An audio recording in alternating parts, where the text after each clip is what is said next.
안녕하세요. 시사본부 시작하겠습니다. 저는 최영일 평론가 대신 잠시 진행을 맡은 장성철입니다. 오늘 1부 한입뉴스 준비되어 있고요. 2부에서는 일석이조 기다리고 있습니다. 윤석열 대통령의 이번 G7 정상회의 결과를 두고 엇갈리고 있는 국내 정치권의 평가와 오늘 국회에서 진행되고 있는 박민식 국가보훈부 장관 후보자 인사청문회 쟁점까지 김준일 뉴스톱 수석 에디터 그리고 김종대 연세대 통일연구원 객원 교수와 함께 이야기 나눠보도록 하겠습니다. 이어서 외신에서는요. 이번 G7 히로시마 정상회의를 어떻게 바라보고 있는가 또 어떻게 평가하고 있는지 국제본부에서 임상훈 인문결 연구소장과 살펴보도록 하겠습니다. 5월 22일 시사본부 지금 출발합니다.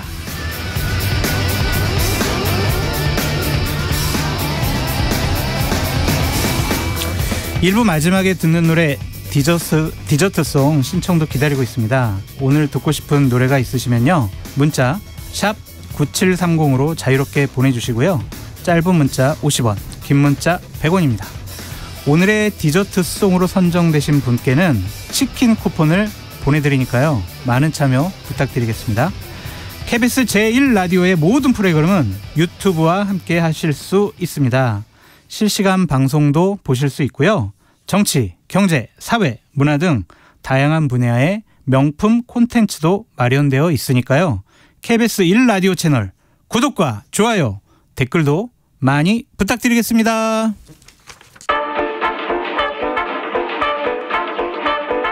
최영일의 시사본부 한입뉴스. 저도 이 한입뉴스 항상 애청하던 프로인데 오늘 두 분과 같이 시작을 하게 돼서 상당히 기쁩니다. 박정호 오마이뉴스 기자, 안녕하세요. 안녕하십니까. 미디어인권연구소 문쿨의 이봉호 연구원, 어서 오세요. 네, 안녕하세요. 네, 먼저 우리 G7부터 살펴봐야 될 것 같아요. 윤석열 대통령과 조 바이든 미국 대통령, 기시다 후미오 일본 총리가 어제 정상회담을 열고 좀 얼마 안 됐죠. 네, 그렇죠? 그렇습니다. 그런데 새로운 수준의 삼국 공조를 추진하겠다. 여기에 뜻을 모았네요.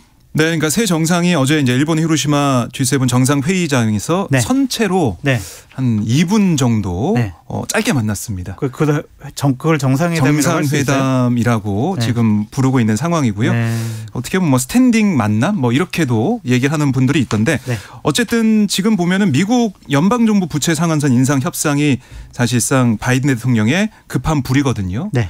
이것 때문에 그리고 또 젤렌스키 우크라이나 대통령의 깜짝 히로시마 방문 또 이 이유 때문에 여러 가지로 시간이 좀 부족해서 네. 이렇게 정식 회담 그러니까 앉아서 격식을 갖춰서 할 시간이 좀 부족했다라는 얘기를 하더라고요. 그걸 부족한 거를 바이든 대통령도 알아서 네. 미국으로 또 두 분을 초청하신 거 아닌가요? 그런 것 같아요. 네. 그래서 결국에는 이 새 정상의 2분 동안의 짧은 만남이었지만 대통령실에서는 어떤 얘기를 하고 있냐면 네. 한미일 이 3국 간 공조를 새로운 수준으로 발전시켜 나가기로 했다. 이렇게 입장을 냈고 2분 동안요? 네.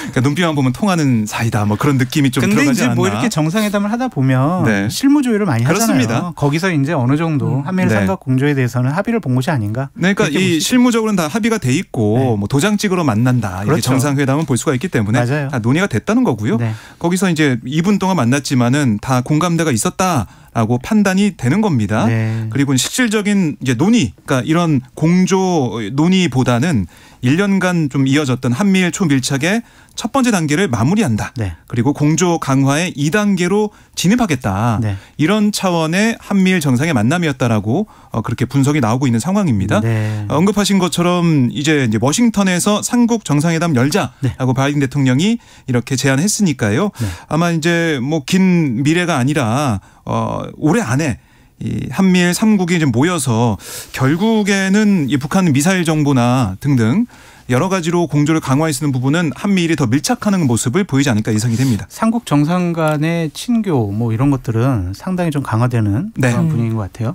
G7 어제 폐막했잖아요. 그러니까 역시 전반적으로 보면은 북한, 중국, 러시아를 향한 경고 메시지가 좀 두드러져 보여요. 그렇습니다. 네. 예, 상당 부분 내용이 공동 성명도 그렇고 네. 이제 어제 폐막하면서 기시다 총리가 따로 기자회견도 하는데 네. 거기서도 이제 그런 부분이 가장 두드러졌습니다. 네. 짧게 3국을 향한 경고 메시지 정리해 보면요. 네.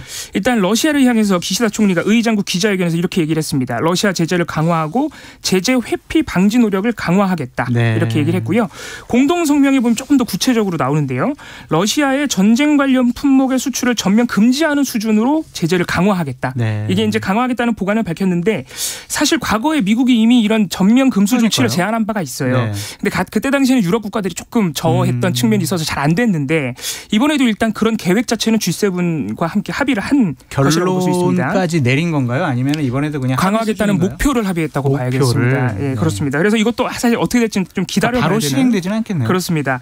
그리고 제3국을 통한 물적 지원도 저지해달라는 건데 이것도 협력을 좀 요청하는 문장으로 들어가 있어요. 그러니까 이것도 이제 강제적으로 뭔가를 할 수 있는 방안을 좀 더 검토를 해보겠다는. 그러니까 원론적인 선언적인 성명. 그렇습니다. 이렇게 해야 되겠네요. 그렇습니다. 원래 아까도 얘기했지만 우리 정상회의라는 게 사실 그런 성격이 있기는 한데 사실 이런 측면에서 우리가 또 생각해 볼 수 있는 것은 다른 국가들은 나름대로 중국과의 러시아의 관계를 완전히 포기하지 않는다는 그렇죠. 것이죠. 예, 그런 측면을 좀 봐야겠습니다. 이번에 옵저버로 참여한 인도 같은 경우도 상당히 좀 중립적인 그렇습니다. 스탠스를 취하고 있잖아요.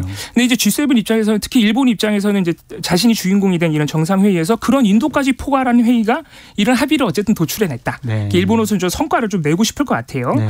또 하나 러시아에 관련해서 주목되는 부분은 바이든 대통령이 사실 그동안 좀 어렵다고 해왔던 F-16 전투기 우크라이나 지원. 네.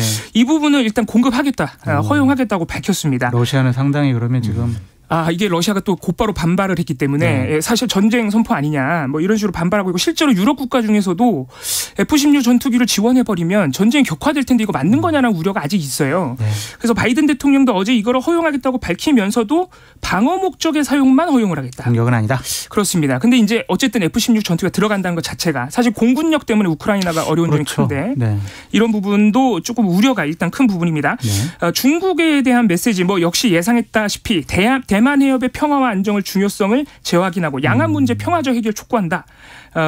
이 힘에 의한 강압에 의한 일방적 현상 변경 시도를 반대한다. 우리가 그 흔히 봐왔던 그 메시지가 다시 한번 들어가서 중국이 역시나 강하게 반발하고 있습니다. 좋습니다. 우리 윤석열 대통령도 한미일 정상회담 등 바쁜 일정을 보내셨잖아요. 네. 어떤 행보가 좀 특히 눈에 띄셨나요?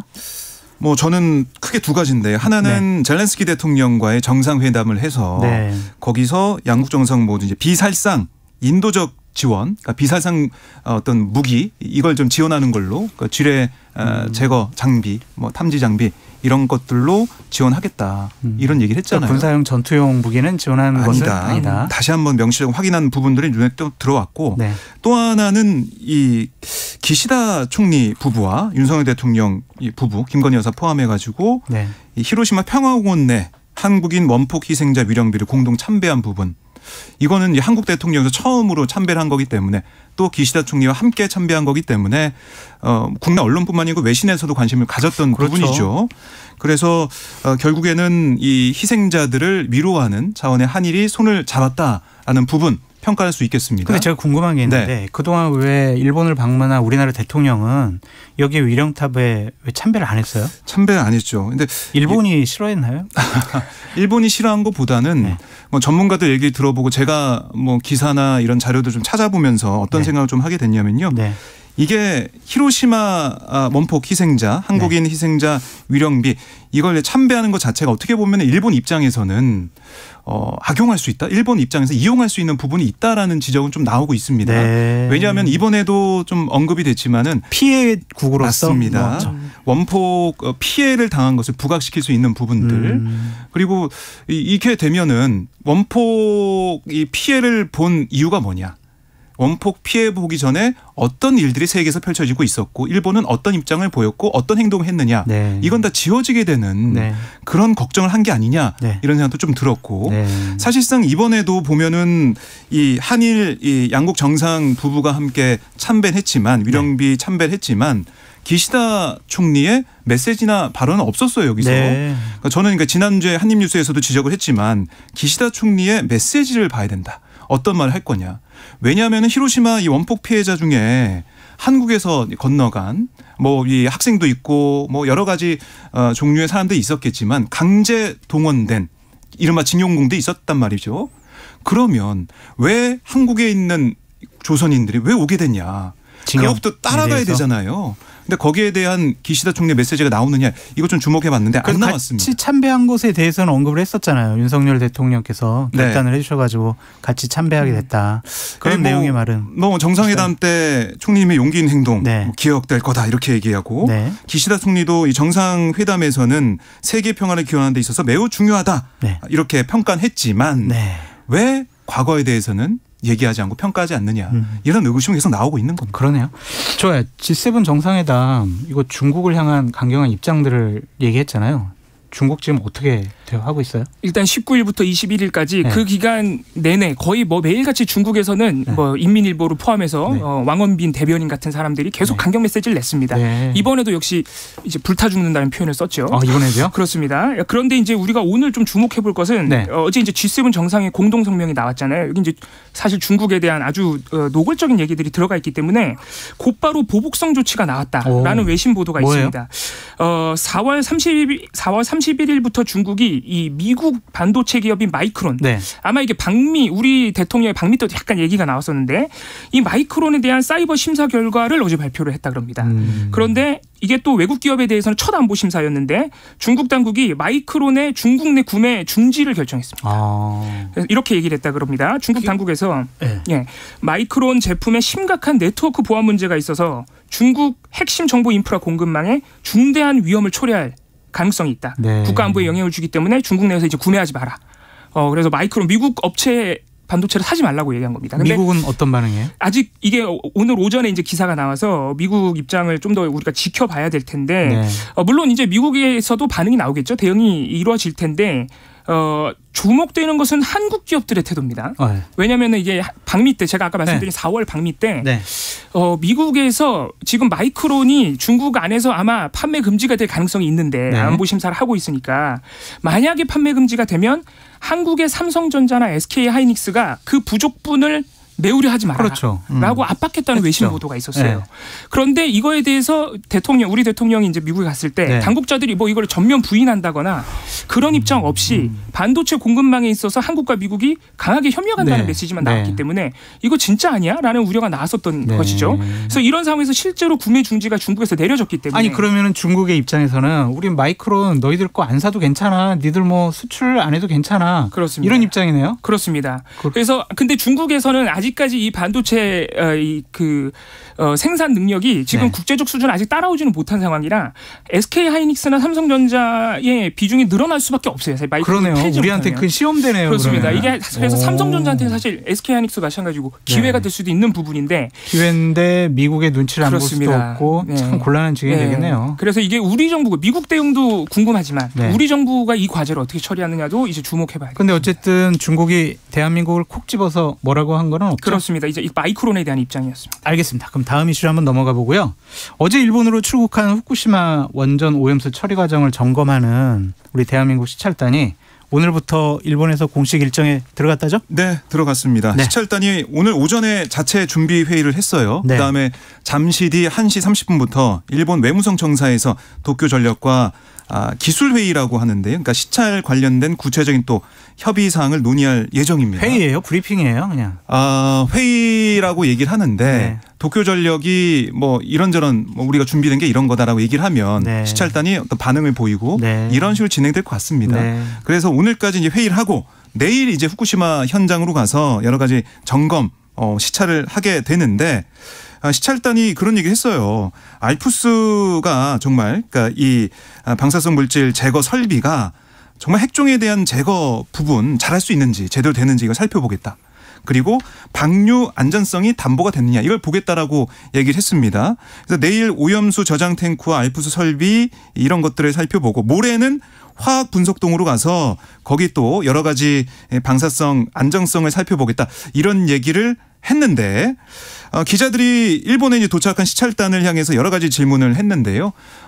시찰단이 다 이제 모인 건 아니고요. 유국희 시찰단장만 모습을 드러냈습니다. 네. 나머지 단원들은 언론에 노출이 안 된 상황이었고 지금 누가 갔는지 비공개입니다. 네, 비공개라서 알 수 없는 상황인데. 그러니까 여러 가지 비판 여론이나 이런 것들을 의식한 게 아닌가 이런 생각을 할 수밖에 없는 국민의 것이고요. 생명과 안전을 지키기 위해서 시찰단이 가는데 네. 왜 비판을 받죠?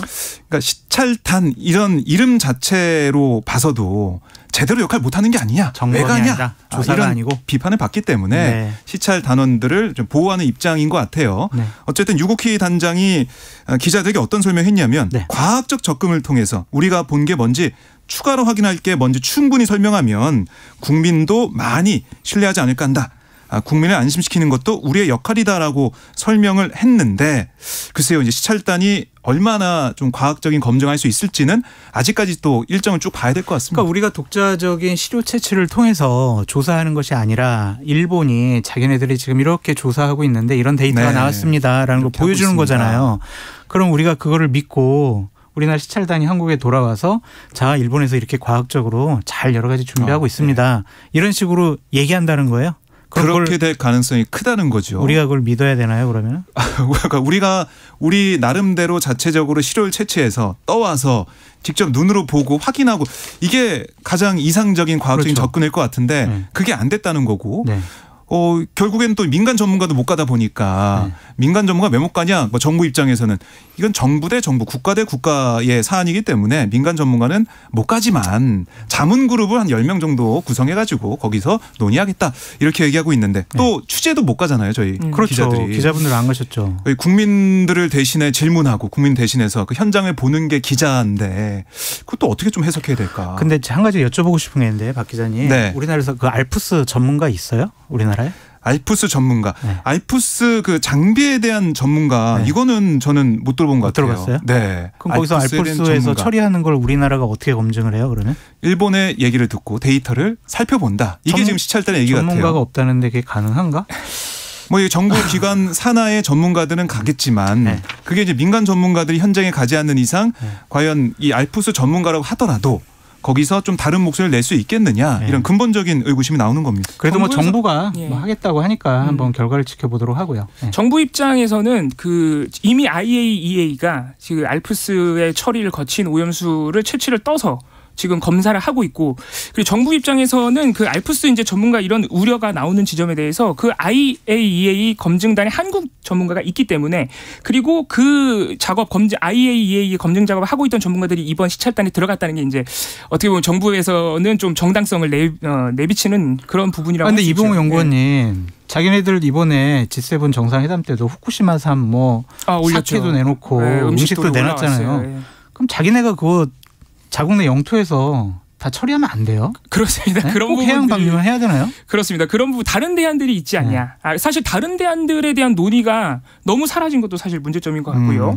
아까 우리가 좀 걱정했던 시료 채취 같은 부분도 이 유국희 단장이 어제 일본으로 입국을 하면서 조금 해명을 더 했어요. 네. 그래서 들어보면 계속 나왔던 얘기긴 한데 국제원자력기구가 이미 시료 채취해서 검증을 하고 있다. 그리고 오염수의 경우 3차례 채취를 했고 채취한 시료를 우리도 가지고 있어서 분석을 하고 있었다고 해명을 했는데 사실 이 부분도 이게 불안감이 가지지 않는 게 오염수 양이 어마어마합니다. 근데 어마어마해가지고 그 시료 채취로 안전성 검증이 다 되느냐도 사실 계속해서 논란이 되는 부분이에요. 한번 지켜보시죠. 네. 우리 어떻게 좀 여러 가지로 조사하고 결과 발표하는지 한번 지켜보시고요. 이 시각 교통정보 듣고 돌아오도록 하겠습니다. 교통정보 듣고요. 한입뉴스 계속 이어가겠습니다. 정현정 리포터. 네, 오늘은 전국 대부분 지역 공기질이 매우 나쁨 수준 보입니다. 서울 공기도 탁한데요. 외출하실 때는 꼭 미세먼지 차단용 마스크 착용하시기 바랍니다. 현재 점심시간 교통정보입니다. 경부고속도로 서울 쪽으로는 달래내 고개에서 반포까지 밀리고요. 반대 부산 쪽으로는 한남에서 서초까지 천천히 갑니다. 신갈분기점에서 수원까지 밀리고요. 동탄분기점에서도 역시 막힙니다. 오산 부근에서 제속도 못 내다가 남청주 부근 4차로에서는 승용차 사고 있어서 처리하고 있습니다. 경인고속도로 서울 방향은 서인천에서 부평, 부천에서 신월까지 막히고요. 서해안고속도로는 서울 쪽으로 일직분기점에서 금천까지 천천히 갑니다. 한편 송악 부근 2차로에서는 낙하물 떨어져 있습니다. 미리 다른 차로로 변경해서 운행하셔야겠고요. 영동고속도로 강릉 방향은 서창분기점에서 월곶분기점, 더 가서는 반월터널에서 부곡까지 정체 심합니다. 반대 인천 쪽으로는 규문 부근에서 정체고요. 제2경인고속도로 성남 방향은 문학에서 서창분기점, 신천에서 광명까지 밀리고 있습니다. 점심시간 사고 나지 않도록 안전운행하시기 바랍니다. KBS 교통정보센터에서 정현정입니다.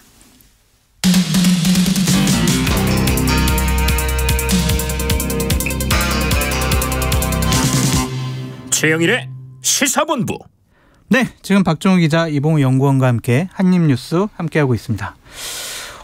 당정이 어제 집회 및 시위 관련 제도 개선과 엄정한 법 집행 등을 논의했었는데요. 네. 민주노총 건설노조의 1박 2일 총파업 결의대회가 개의가 된 거라고 봐야 될까요? 네, 그러니까 고위 당정 협의회, 이게 이제 격주로 열리는 정례 고위 당정 협의회와 별개로 이루어진 게 어제 회의였습니다. 그래요? 그렇습니다. 당정은 말씀하신 것처럼 민주노총이 벌였던, 건설노조가 벌였던 지난 16일 서울도심 1박 2일 총파업 상경 집회, 이게 이제 많이 보도가 됐어요. 많이 봤어, 저도. 무질서한 쓰레기, 현장, 음주 현장. 쓰레기. 이것 때문에 이제 국민들이 많이 불편했고 힘들어했다. 네. 그래서 집회법 규정, 이게 이제 미비가 됐기 때문에 이런 일이 벌어졌다라고 지적을 했고 네. 비판을 했습니다. 네. 그래서 어제 이제 당정이 여러 가지 얘기를 하면서 결국에는 집시법을 강화하자라는데 좀 의견을 모은 것 같아요. 야간에 하지 말자, 그렇습니다. 이런 건가요? 그래서 오늘 지금 국민의힘 최고위 회의에서 네. 박대출 정책위원장이 어떤 얘기를 했냐면 네. 오전 0시부터, 그러니까 자정부터 6시까지 집시를, 그러니까 집회와 시위를 금지하는 방향으로 입법을 추진하겠다. 네. 이렇게 밝혔습니다. 퇴근길 교통정체로 불편을 겪는 것도 모자라서 밤새 이어진 술판 집회로 출근길 등굣길까지 쓰레기와 악취로 시민들이 고통을 겪어야 했다. 이런 비판을 했는데 네. 그러면 이제 이게 이제 입법이 돼야 되겠죠. 네. 근데 이게 입법이 된다. 집회 시위를 거기에 대한 대응을 강화한다라는 입법. 이게 얘기가 나오면 반대쪽에서 어떤 얘기가 나오냐면 네. 왜 국민들의 기본권을 침해하려고 그러냐. 이런 얘기가 나올 수밖에 없거든요. 그러니까 실제적으로 2009년 헌법재판소가 해가 뜨기 전이나 진후 5개 집회, 이 시위, 이걸 금지하는 내용이 집시법 제10조에 대해 네. 헌법 불합치 결정을 했습니다. 네. 근데 그 이후에 대체 입법하라고 했는데 안 됐어요. 네. 그래서 법으로는 이게 사라져 있는 부분이에요. 근데 이거를 다시 금지하는 법안을 만들어서 통과시키겠다는 게 국민의힘의 생각. 지금 정부의 생각으로 보입니다. 아니, 이러한 국민의힘과 정부의 생각에 대해서 민주노총은 어떠한 입장이에요? 그러니까 이건 잘못됐잖아요. 거기 쓰레기 그렇게 하고 네. 무질서하게 하고 음식물 거기다 버리고 오고 거기서 술 먹고 고성방가하고 이거는 잘못된 거잖아요. 거기에 대한 입장은 없어요? 그러니까 민주노총 얘기를 좀 들어보니까 우선은 이런 집회가 왜 벌어졌는지 좀 전후 사정을 좀 봐달라. 라는 얘기가 좀 먼저 나왔고요. 그러니까 집회는 합법적인 집회는 당연히 보장되어야 네. 하지만 그 집회에 있어서 좀 국민들에게 불편함을 끼치지 말아야 된다라는 여론도 있잖아요. 네, 그래서 그거는 인정하고 있는 것 같아요. 근데 그 전후 사정으로 민주노총 건설노조가 왜 이런 상경 집회까지 나서게 됐는지 그 부분들, 이른바 정부의 노조 탄압, 네. 노조 때리기, 네. 그다음에 양희동 이 간부의 사망. 여기에 대해서 건설노조가 강하게 항의하는, 또 정권을 향해서 항의하는 그런 차원에서 상경 집회를 했고, 멀리서 오신 분들 또 5, 60대가 대다수다 보니까 그런 무질서한 부분이 있었던 건데, 그게 민주노총 입장에서는 하나의 과정이었다. 그러니까 과정. 그 이후에 집회, 그 노숙 집회가 끝난 다음에 다 청소 업체를 통해서 치웠다라는 네. 얘기고요. 치웠어요? 치웠다는 게 민주노총의 설명이고, 사실은 그 이후에 치우는 모습도 사진으로 보도가 되긴 했습니다. 어쨌든 이게 1박 2일 집회라고 하지만 사실은 집회 이후에 그 현장에 남아서 쉬었던 거다라는 얘기는 하고 있습니다. 그러니까 다음 날 또 집회를 이어가기 때문에 집에 돌아오지 못하고 너무 먼 거리니까 그런 차원이었고, 이걸 좀 치우려고 노력을 했는데 전후 사정을 좀 봐달라라는 게 민주노총 입장입니다. 불법 집회는 하면 안 되잖아요. 근데 불법주회를 또 강경하게 대응하는 것도 상당히 좀 논란이 될 것 같은데 그렇습니다. 뭐 물대포 얘기까지 나온다고요? 그렇습니다. 이게 지금 어제 고위당정협의회나 오늘 최고위에서 언급이 되지는 않았는데 네. 국민의힘이 보관으로 생각은 가지고 있는 것 같아요. 일단 19일 박대출 공식적으로 얘기가 나왔습니다. 공식적으로 19일에 박대출 정책위 의장이 네. 직접 얘기를 했습니다. 네. 물대포를 없애고 수수방관하는 물대응으로는 이러한 난장 집회를 막을 수 없다면서 법 개정을 통해 이 물대포를 사용할 수 있도록 개정을 해보겠다는. 잠깐 우리가 하나 좀 정리하고 넘어가야 될 게 그 민주노총 건설노조의 1박 2일 집회가 불법 집회였어요? 그게 또 이제 노조랑 경찰에서 생각이 어긋나는 부분인데 경찰은 오후 5시까지만 건설노조의 그 결의대회가 신고돼 있기 때문에 5시 이후에는 다 이제 미신고 불법 집회라는 입장입니다. 불법 집회 맞겠네요. 그렇습니다. 뭐 쓰레기나 이런 거를 차치하더라도 뭐 사실 경찰과 이렇게 충돌이 벌어지거나 그런 건 없었어요. 하지만 불법 집회라는 거죠. 근데 건설노조에서는 신고되지 않은 집회를 그렇습니다. 야간에 계속했다. 그렇습니다. 이제 미신고 집회가 이제 결정적인 불법 부분인데 이제 건설노조에서는 그게 아니라 5시 집회가 끝나고 6시부터 12구 참사 200일 추모제가 있었는데 그건 이제 신고된 집회가 아니라 관혼상제와 문화제는 이제 신고 안 해도 하게 돼 있으니까 그래서 문화제를 하고 있으니까 집회를 했던 노조원들이 거기 자연스럽게 참여했다는 거예요. 그러니까 이게 불법이 아니다. 이게 이제 입장이 갈라지는 부분이고 좀 아쉬운 이 물대포 얘기로 또 다시 돌아와 보자면요. 국민의힘이 이제 법 개정을 해서라도 이 사수차를 다시 도입하겠다는 보관을 19일날 드러낸 것인데 사실 이거는 경찰에서도 조금 부담스러워하는 부분입니다. 잘 알려져 있다시피 2015년 집회에 참여했던 고 백남기 농민이 이 경찰의 사수차 직사살수를 맞고 2016년에 사망하는 일이 있었고 그래서 그 다음에 시행령을 고쳤어요.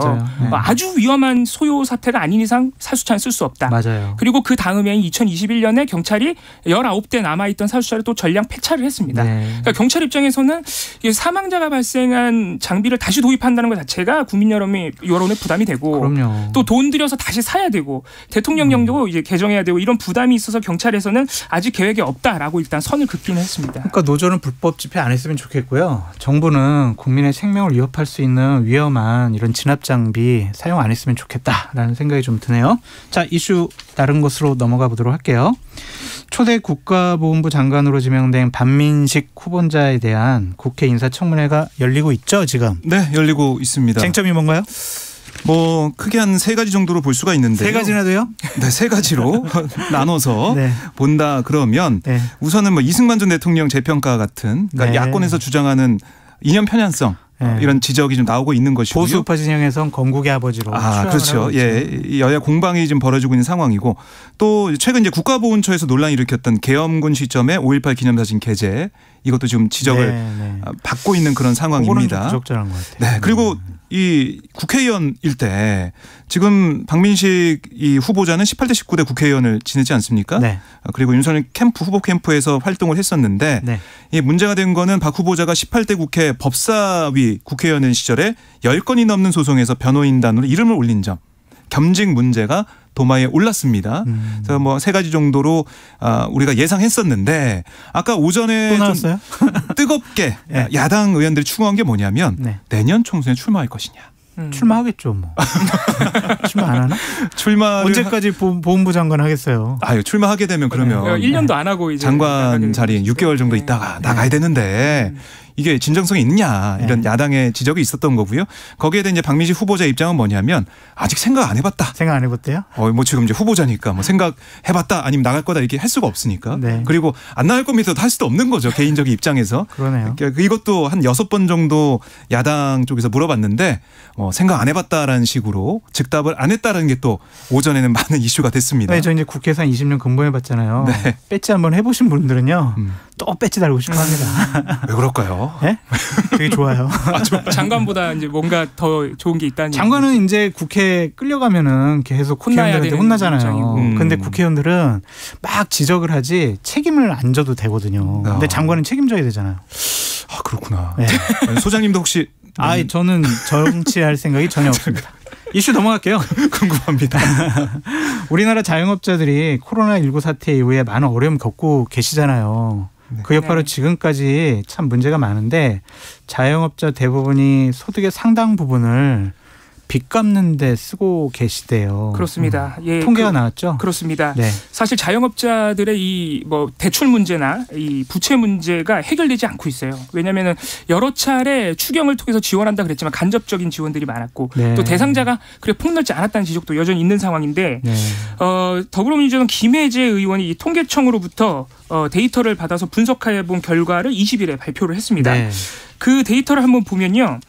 지난해 3월 말 기준으로 금융부채가 있고 총부채 원리금 상환 비율, 이게 이제 소득에 대비해서 금융부채 전체량 중에 원리금을 얼마나 상환하고 있느냐. 그러니까 말 그대로 버는 것 중에 얼마만큼을 이제 빚 갚는 데 쓰느냐는 것을 좀 볼 수 있는 그런 수치인데 네. 그 70% 이 총부채 원리금 상환 비율이 70% 이상인 자영업자 가구가 38만 8천여 가구로 집계가 그럼 됐습니다. 예를 들면 제가 이제 100만 원을 벌었어요. 다 경비 제하고. 그렇습니다. 그거에 70만 원을 빚 갚는 데 쓰고 그렇습니다. 30만 원을 생활비로 쓰는 거네요. 그러면. 그렇습니다. 간접적으로 그렇게 확인할 수 있는 수치라고 볼 수 있습니다. 근데 여기서 더 우리가 걱정이 될 수밖에 없는 게요. 네.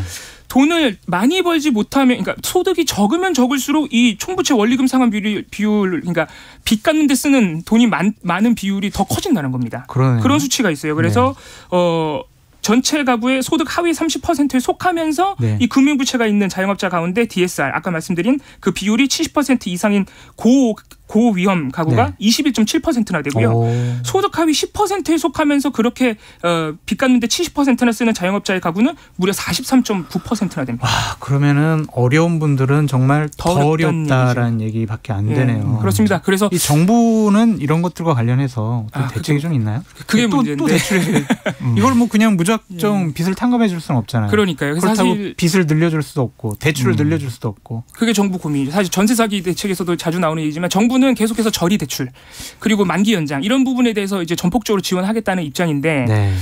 이거를 그렇다고 다음 말씀하신 대로 물론 빚 탕감하는 제도가 있습니다만 그거를 뭐 무작정 다 탕감할 수도 없는 일이기 때문에 어떤 식으로 조금 직접적인 지원을 늘려갈 건지는 계속해서 맞아요. 고민이 필요합니다. 고민해야 될 것 같아요. 저도 문제인데 우리 가계부채 문제도 짧게 한번 짚고 넘어가 볼까요? 네, 가계부채 뭐 사실은 빚 있는 분들, 저도 지금 걱정입니다. 금리가 많이 높아져가지고 정말 쓸 돈이 없다 이 얘기를 많이 하실 것 같아요. 이번에 금융감독원의 자료에 따르면 네. 5대 시중은행 또 3대 인터넷 은행에서 신용대출 또 이제 주택담보대출 이 연체 때문에 고객이 낸 지연 배상금 이게 670만 건에 총 네. 460억이라고 해요. 그러니까 그만큼 연체해서 은행이 부과하는 배상금 이게 늘어나고 있다.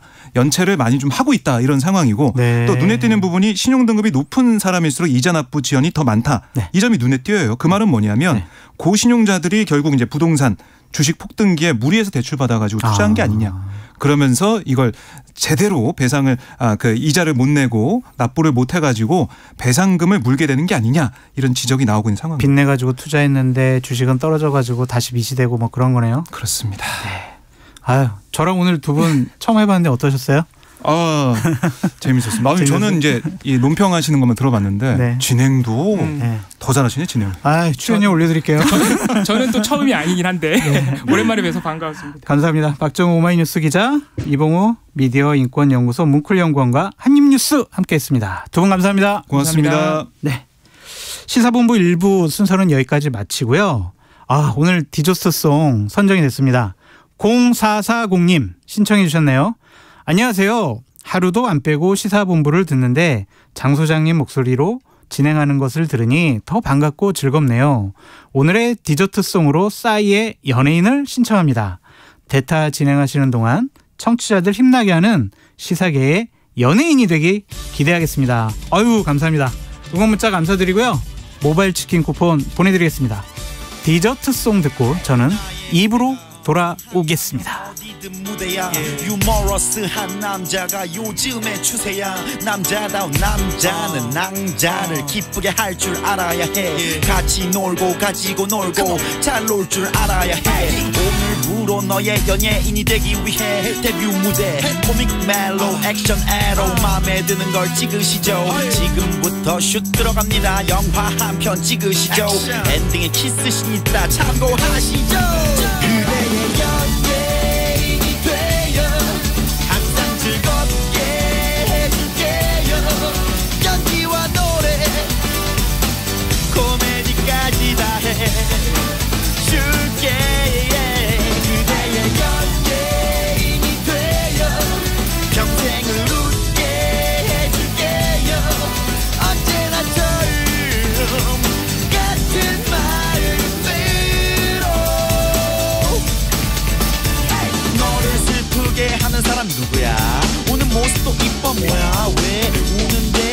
여자 그녀가 웃는데 항상 개인기와 신기한 이벤트 쇼 준비 다 끝났으니 우울한 날엔 말씀하셔 분위기 띄울 땐 댄스 뮤직 한 곡 때리고 무드 잡을 땐 발라드 한 곡 뻗고 리듬 타고 풀 땐 힙합 하늘 높이 뛰고 풀 땐 록앤롤 그대의 곁에 인이 되어 항상 즐겁게 해줄게요 연기와 노래 코미디까지 다 해줄게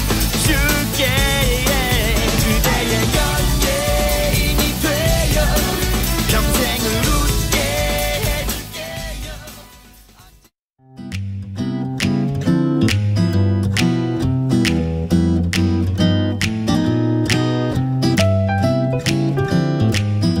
안녕하세요. 바른말 고운말입니다. 일을 하다 보면 잘 되다가도 안 될 때가 있고 반대로 잘 안 되다가도 끝에 가서 잘 되는 경우도 있습니다. 어떤 고비가 찾아왔을 때 그것을 잘 넘기면 아무래도 좋은 결과로 이어질 가능성이 커지겠죠. 우리말 표현 중에 대마루판 또는 대마루란 것이 있습니다.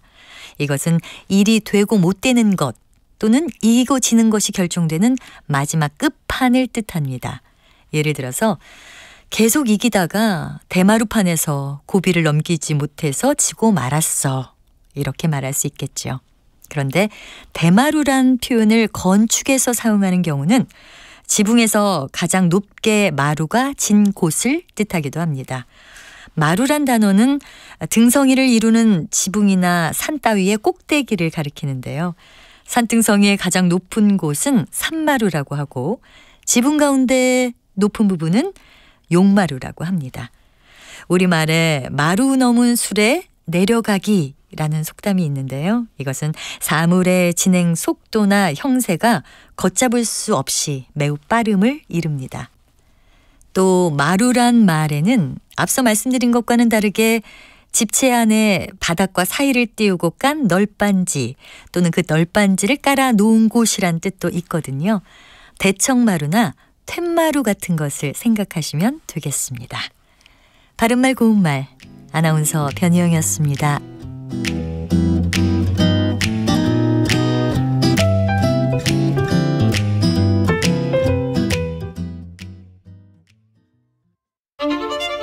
토론은 치열해도 판단은 냉정하게. 복잡한 세상을 바꾸는 첫걸음은 의외로 단순할지도 모릅니다. 평일 저녁 7시 20분 당신을 바꾸는 질문.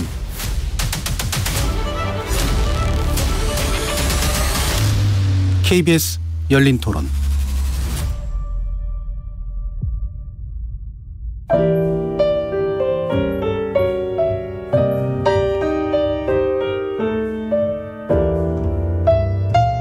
내일의 품격, 김성환의 시사야에서 챙겨가세요.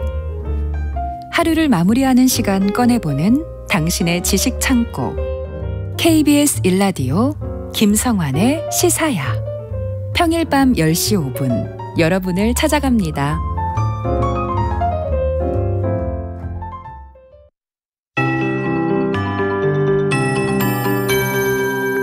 KBS 58분 날씨. 전국 대부분 지방에 황사가 나타나고 있습니다. 건강관리에 유의하시기 바랍니다. 오늘 전남 지역은 미세먼지 농도 매우 나쁨 단계가 되겠고요. 수도권 등 전국 대다수 지역 나쁨 단계를 보이겠지만 오후 한때 일시적으로 매우 나쁨 단계까지 농도가 치솟기도 하겠습니다. 오늘은 천둥, 번개, 돌풍을 동반한 소나기가 예보된 곳이 많습니다. 주로 중부와 전북, 경북 지역으로 가능성이 있는데 5mm 내외로 양은 적겠지만 천둥, 번개, 돌풍이 동반되니까 안전사고에 유의하셔야겠습니다. 오후부터 밤사이 대기 불안정에 의해서 내릴 가능성이 크고요. 현재 중국 북부 지역에서 남동쪽으로 이동하는 고기압 가장자리에 들면서 구름량이 많습니다. 오늘 전국이 흐린 가운데 중부지방은 가끔 구름이 많이 끼겠고 내일도 역시 전국적으로 가끔 높은 구름만 지날 듯 보입니다. 내일 오후에도 강원 내륙 산지와 충북 경북으로 5에서 20mm 정도의 소나기가 내리겠습니다. 모레까지 기온은 기온은 평년과 비슷하거나 약간 낮을 수 있겠습니다. 낮더위가 일부 지역에서 있겠고요. 또 대부분 해상에 안개 끼는 해역이 많겠습니다. 먼저 오늘 낮 기온은 서울 27도, 강릉 22도, 대전, 전주 21도 등 19도에서 27도 분포를 보이겠습니다. 내일 서울의 아침 기온 15도, 낮 기온 27도 예상됩니다. 지금 서울의 기온은 22.9도입니다. 강혜종입니다.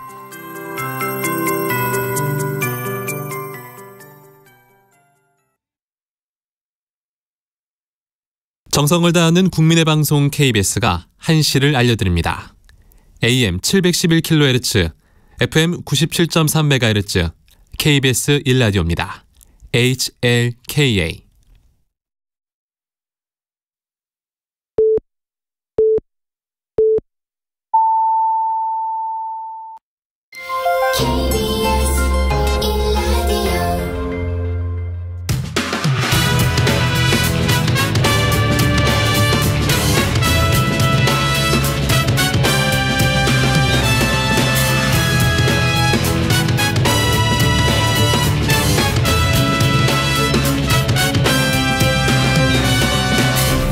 KBS 1라디오 최영일의 시사본부.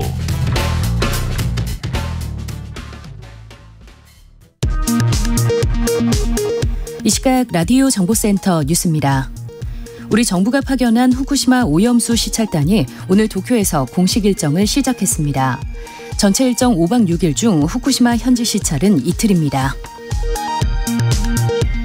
더불어민주당 이재명 대표는 시료 채취도 없고 시찰단 명단도 없고 언론 검증도 없는 산무 깜깜이 시찰로 일본의 오염수 투기에 병풍을 서줘서는 결코 안 된다고 지적했습니다. 국민의힘 박대출 정책위 의장은 0시부터 새벽 6시까지 집회 시위를 금지하는 방향으로 입법을 추진하겠다고 밝혔습니다. 윤석열 대통령의 배우자인 김건희 여사에 대한 허위 사실이 담긴 전단을 배포한 혐의로 기소된 60대에게 벌금 500만 원이 선고됐습니다. 역술인 천공의 대통령 관저이전 개입 의혹을 수사 중인 경찰은 천공이 출석 대신 서면 조사에는 응하기로 했다면서 지난번 제출한 의견서와 동일하게 의혹을 부인하는 답변을 이달 초에 받았다고 밝혔습니다. 지금까지 라디오 정보센터 조진주였습니다.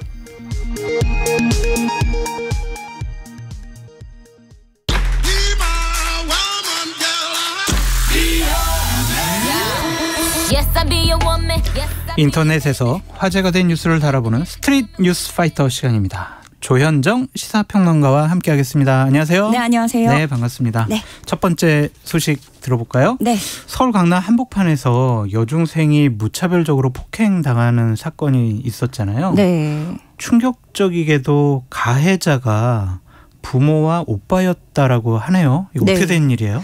이게 지난 15일 밤 12시 넘어가는 그 시점에 네. 새벽 0시쯤에 벌어진 일인데요. 네. 서울 강남구 한 아파트 단지 입구에서 네.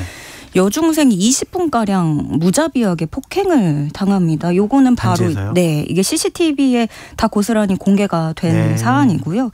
이 A양이 맨발로 뛰쳐나가는데 누군가가 빠른 속도로 쫓아옵니다. 네. 근데 네. 이게 A양의 아버지였던 거죠. 네. 그래서 쫓아가서 넘어뜨리고 머리채를 잡아서 끌고 복부를 가격하는 모습이 담겨 있고요. 네. 이어서 도착한 어머니는 네. 말리는 게 아니라 무릎 꿇고 있는 A양을 여러 차례 발길질로 걷어찹니다. 네. 그리고 오빠도 역시 폭행에 가담하는 모습이었습니다. 네. 뭐 이게 가족이 아니어도 참 충격적인 장면인데 가족들이었다라는 부분에서 더 놀라움을 금치 못하는. 왜 그런 일이 벌어졌어요? 그러니까 뭐 아이가 병원 진료를 거부했다, 뭐라고 이제 부모는 주장을 하고 있어요. 병원 진료 거부하면 머리채 잡고 때려요? 그러니까 무슨 일이 있어도 이건 뭐 납득이 안 되는. 그러니까 다른 일이 있었던 건 아니죠. 아직까지는 네. 병원 진료 거부. 이걸로만 나온 거예요? 본인들은 그렇게 경찰 조사에서 주장을 하고 있고 또 사실 경찰에 그동안의 학대 이력도 없어요. 그런데 이제 전문가들은 이건 분명히 그 전부터 지속적으로 학대가 있었을 것이다. 네. 좀 이렇게 가능성을. 그 맞은 아이는 뭐라고 증언을 하거나 얘기하는 건 없어요? 이게 그 부분이 좀 문제였는데요. 네. A양이 네. 가족들의 처벌과 분리를 원치 않은 겁니다. 그래서 이제 경찰 대처에도 공분이 일고 있는 건데 네. 그 주민 신고도 있었고 네. 학대 정황까지 파악을 했는데 A양이 이렇게 말을 하면서 네. 경찰이 사건 초기에 분리 조치를 하지 않은 거예요. 네.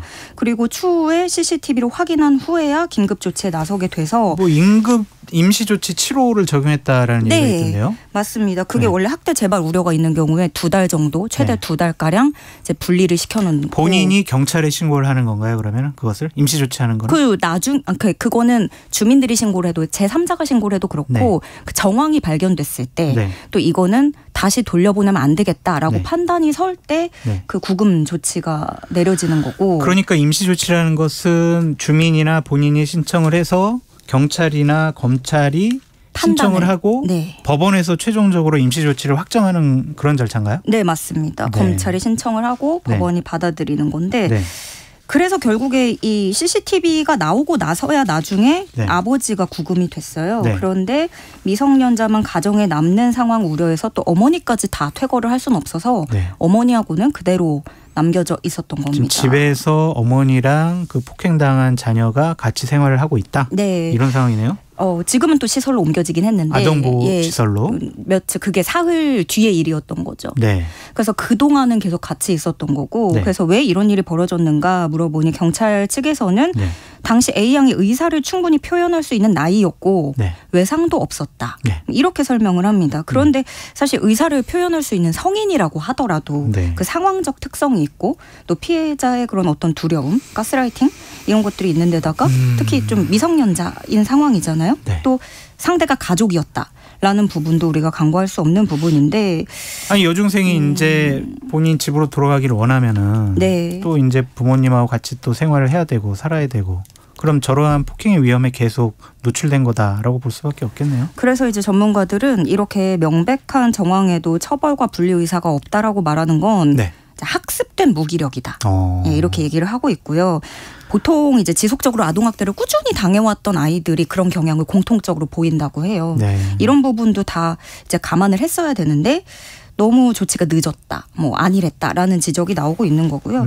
지금으로선 그래서 법적으로 A양이 다시 집으로 돌아가고 싶다라고 말을 해도 어떻게 막을 수 있는 법적 그 대안은 없는 겁니다. 네. 그리고 또 임시 보호 기간이 끝나고 어쨌든 간 이게 끝까지 지켜주지 못한다면 언젠가는 가정으로 또 돌아가야 되는데 그 후를 두려워해서 말을 못하는 아이들도 많다는 거죠.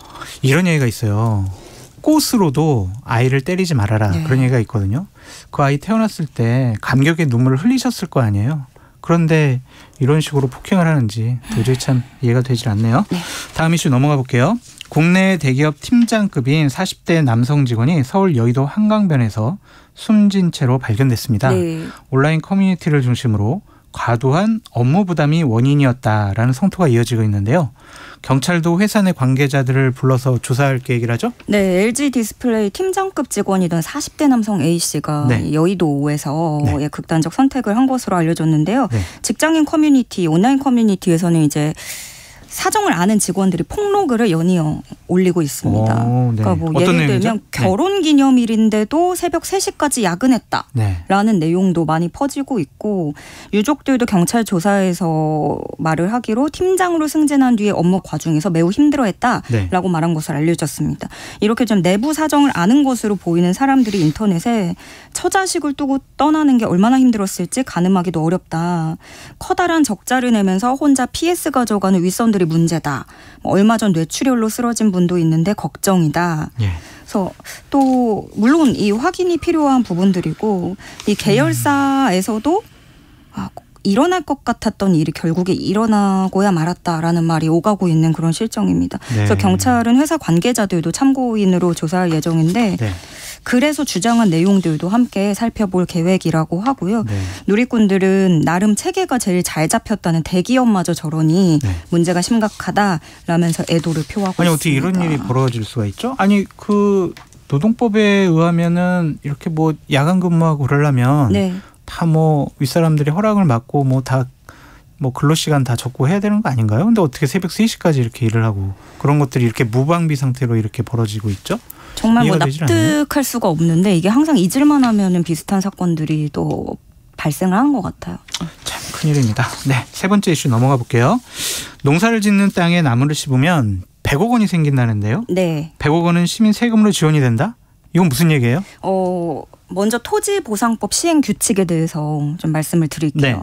국가가 토지를 네. 가져갈 때가 있죠. 네. 공익사업을 위해서라든가 이런 수용. 걸로 토지를 수용해버리면 거기 이제 토지 보상금이 나오는데 토지 외에 나무 같은 게 있으면 땅 위에 지작물도 함께 보상을 해준다. 맞아요. 이런 거. 그래서 이미 사실은 그런 농지 말고 용지 변경 때문에 맞아요. 용도 변경 때문에 나무를 심는 경우는 맞아요. 사실은 배나무나 포도나무 이런 경우가 종종 있어 왔었잖아요. 그런데 최근에 포착된 거는 굉장히 이게 조직적입니다. 일단 특징이 소나무, 단풍나무 이런 대부분이 조경수가 심어져 있었고 외지 조경업자가 있어요. 그리고 마을 주민 30여 명이 모여서 이 나무 보상금만을 위해서 대단위로 움직이는 겁니다. 그러니까 조직적으로 이거를 보상받기 위해서 주민들끼리 그냥 작전을 짠 거네요. 네, 외지인이 껴서. 근데 계약서도 있어요. 그래서 조경업자와 땅 주인 7대3. 그러니까 조경업자가 70을 먹어요? 네. 와. 그러니까 농촌 주민들에게 어느 날 이런 전화가 그러니까 이거네요. 땅 주인은 당신은 잘 모르는데 우리가 이거 뭐 토지보상법을 보니까 받게 해주겠다. 이거 심으면은 많이 받으니까 우리 70% 줘라. 이렇게 먼저 접근하는 거로 봐야 되겠네요. 실제로 이렇게 농촌 주민들에게 전화가 걸려오는 거예요. 어느 날 갑자기 모르는 번호로 나무를 심자.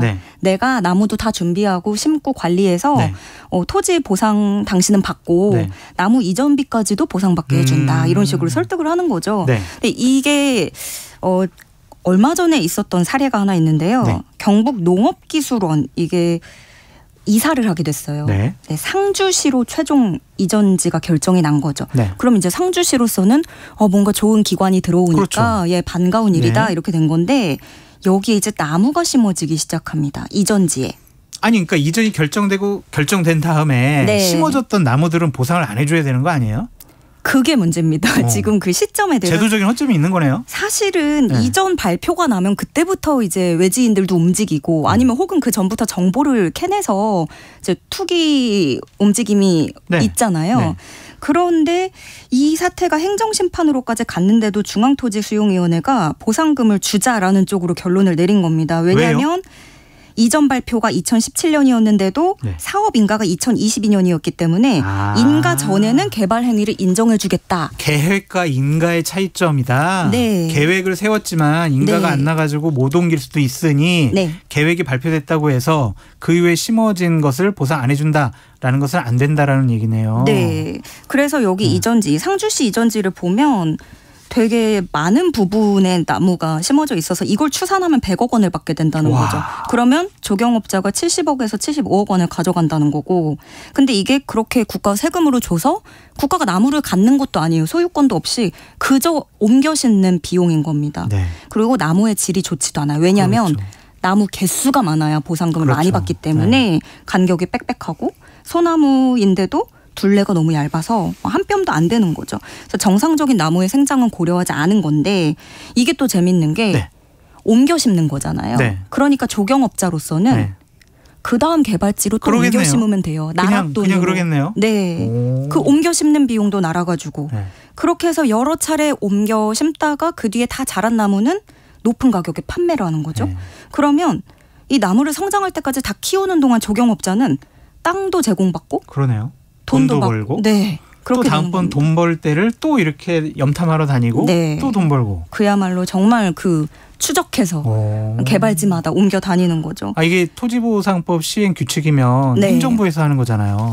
이런 규칙 당연히 미비점을 파악을 해서 고쳐야 되는 거 아니에요? 그래서 이제 감정평가 업계에서도 이거는 너무 관련 법이 허술하다라고 지적을 하고 있고요.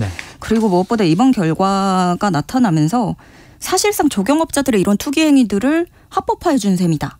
이런 지적이 나오는 겁니다. 이러면 검찰에서 압수수색 안 들어가나 조경업자들? 일단은 그래서 경북 농업기술원은 행정심판에 이의를 신청한 상태입니다. 알겠습니다. 참 오늘 방송 내용은 다 우울한 내용들밖에 없어가지고 다음번에는요 좀 즐거운 인터넷 뉴스 좀 부탁드릴게요. 오늘 말씀 여기까지 듣겠고요. 지금까지 조현정 시사평론가였습니다. 고생하셨어요. 네, 고맙습니다. 감사합니다.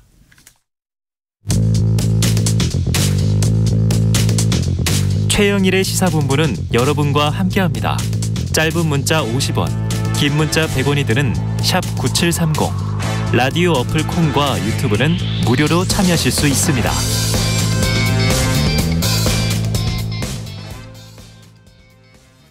Kill me and don't make me strong. 매주 월요일 주말 동안 있었던 뉴스를 정리하고 새로운 주간 뉴스를 미리 살펴봅니다.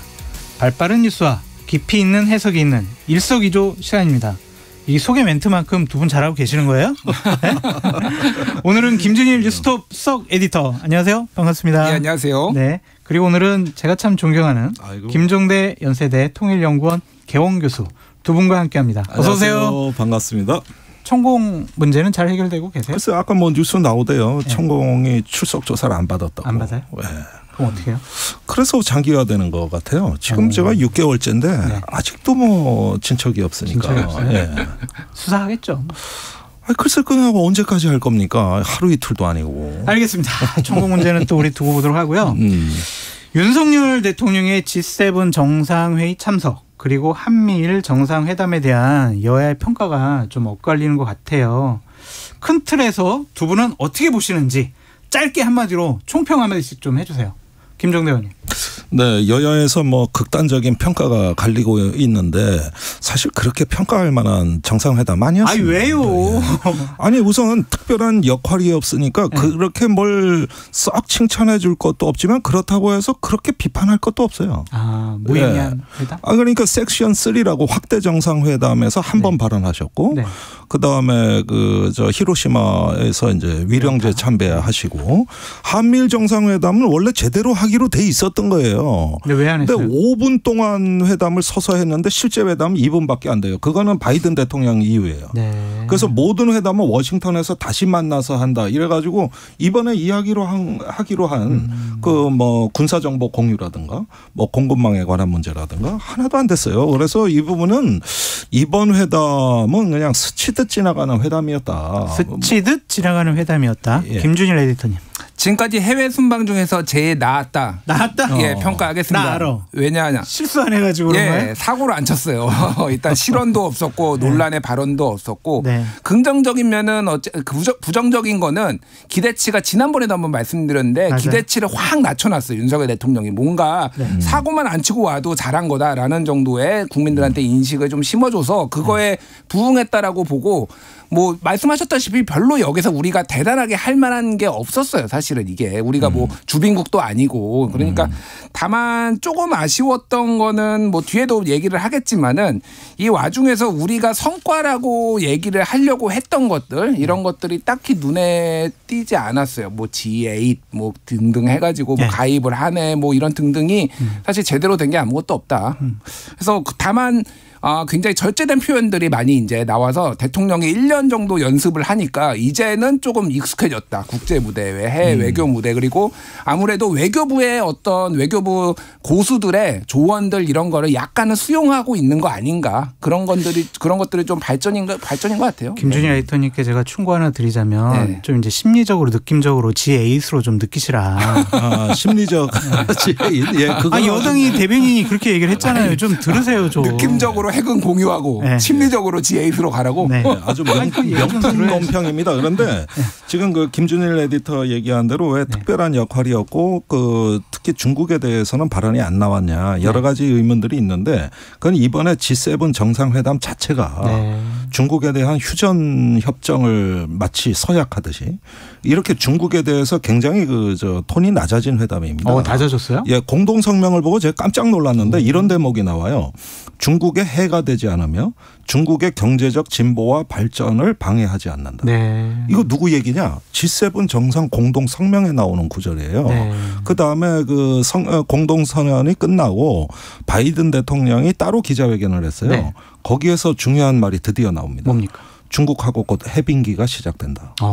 그러니까 그런데 왜 중국에서는 마이크로 그런데 서울은 웃고 있어요. 네. 지금 저기 일주일 전에 G7 재무장관 회의가 일본 니키타에서 열렸어요. 네. 그때 중국에 대해서 한마디도 안 나왔어요. 네.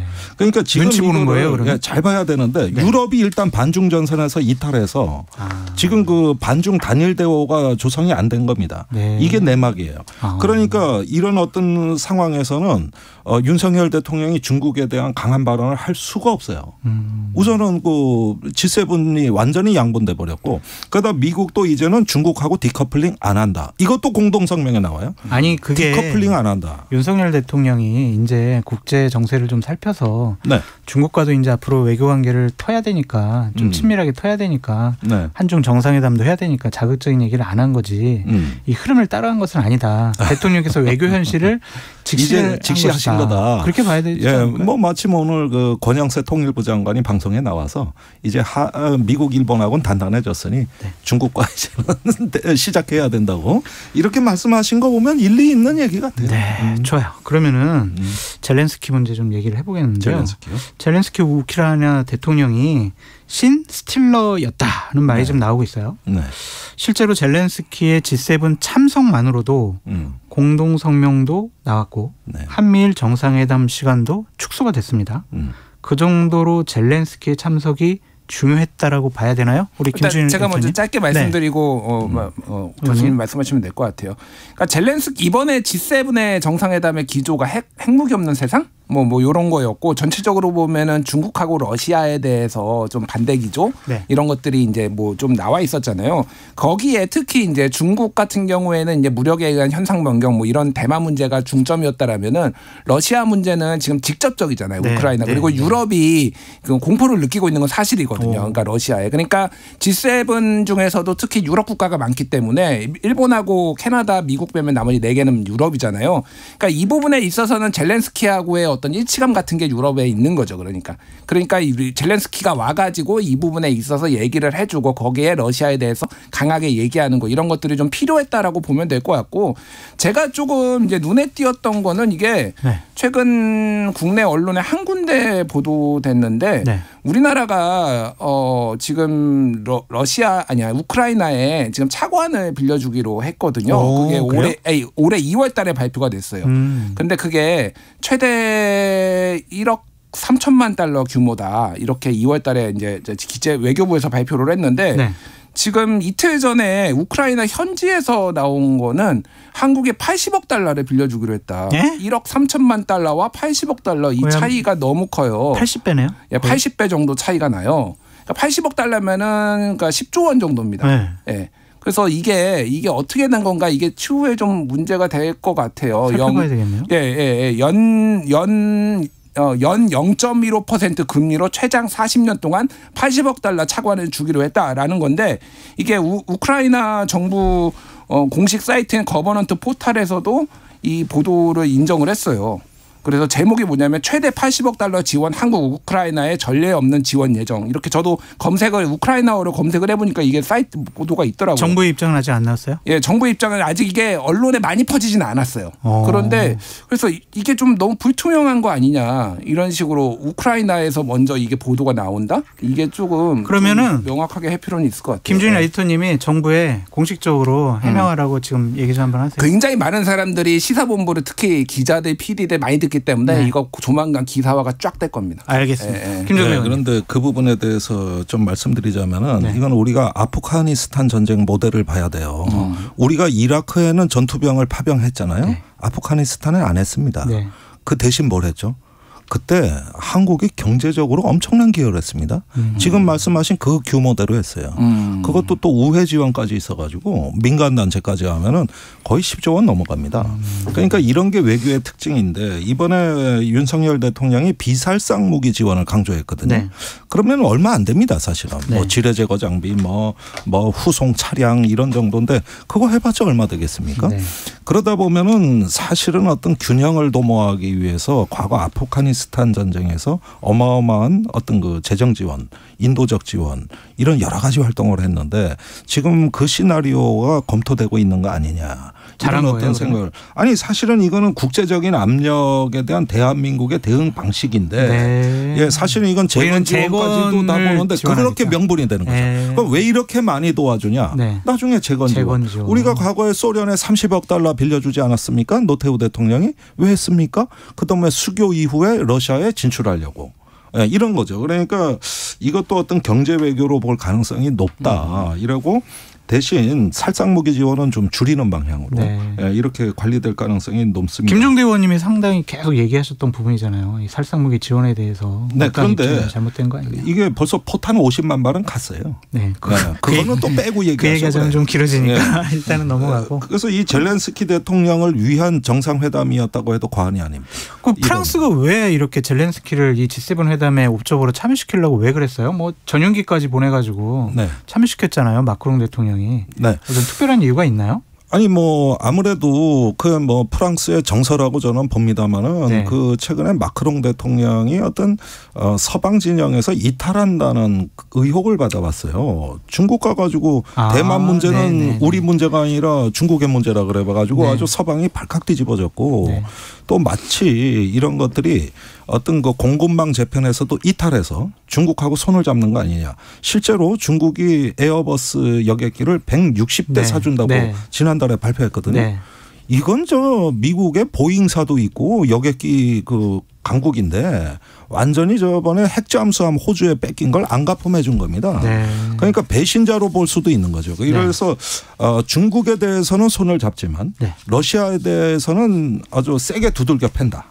이렇게 해가지고 어떤 이미지 관리를 하는 거고 실제로 G7 정상회담 전체가 중국하고는 협력을 다시 복원하고 러시아는 확실히 왕따시키는 이번에 그 기조로 흘러갔습니다. 아 그렇게 봐야 되겠군요. 네, 실제 이번 정상회담 전 그렇게 봅니다. 알겠습니다. 관심을 모았던 한미일 정상회담 우리 얘기 좀 해볼까요? 좀 회담이라고 하기는 좀 민망했는데요. 3국이 새로운 수준의 공조를 좀 약속을 했습니다. 추후에 좀 더 구체적으로 우리가 살펴볼 수 있겠지만 일본 요미우리 신문은요. 3국이 미사일 경보를 넘어 정보까지 즉시 공유하는 방식을 검토하고 있다. 이렇게 보도하게 됐어요. 이렇게 되면 구체적으로 어떠한 정보를 공유하는 거예요? 예, 북한 미사일이 이제 발사되면은 일본은 우리보다 항상 뒤늦게 그 지구의 공률 때문에 수평선 넘어 떠올라야 탐지가 되는데 우리는 즉시 알거든요. 그래서 일본이 정보 수집이 제한이 되다 보니까 매번 잘못된 정보, 오경보 또 잘못된 판단으로 수십 년간 굉장히 안보가 취약했습니다. 이것을 실시간으로 공유하게 되면 이 문제가 해결됩니다. 그러니까 이거는 말이죠.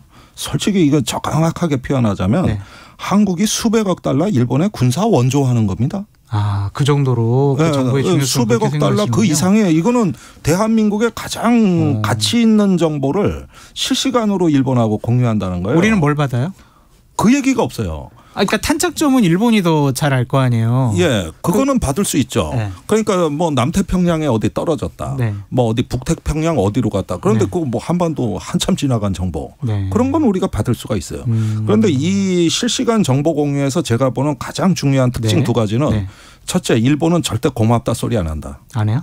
안 해요. 지금까지 11월에 작년 푸놈펜에서 이 얘기를 처음 윤석열 대통령이 하고 지금까지 하는데 아직도 한국에 우리가 큰 안보에 어떤 안보 일본 안보에 한국이 기여했다. 사의를 표한다. 고맙다. 아리가도 고자이마스. 뭐 이런 말들 한 번도 한 적 없습니다.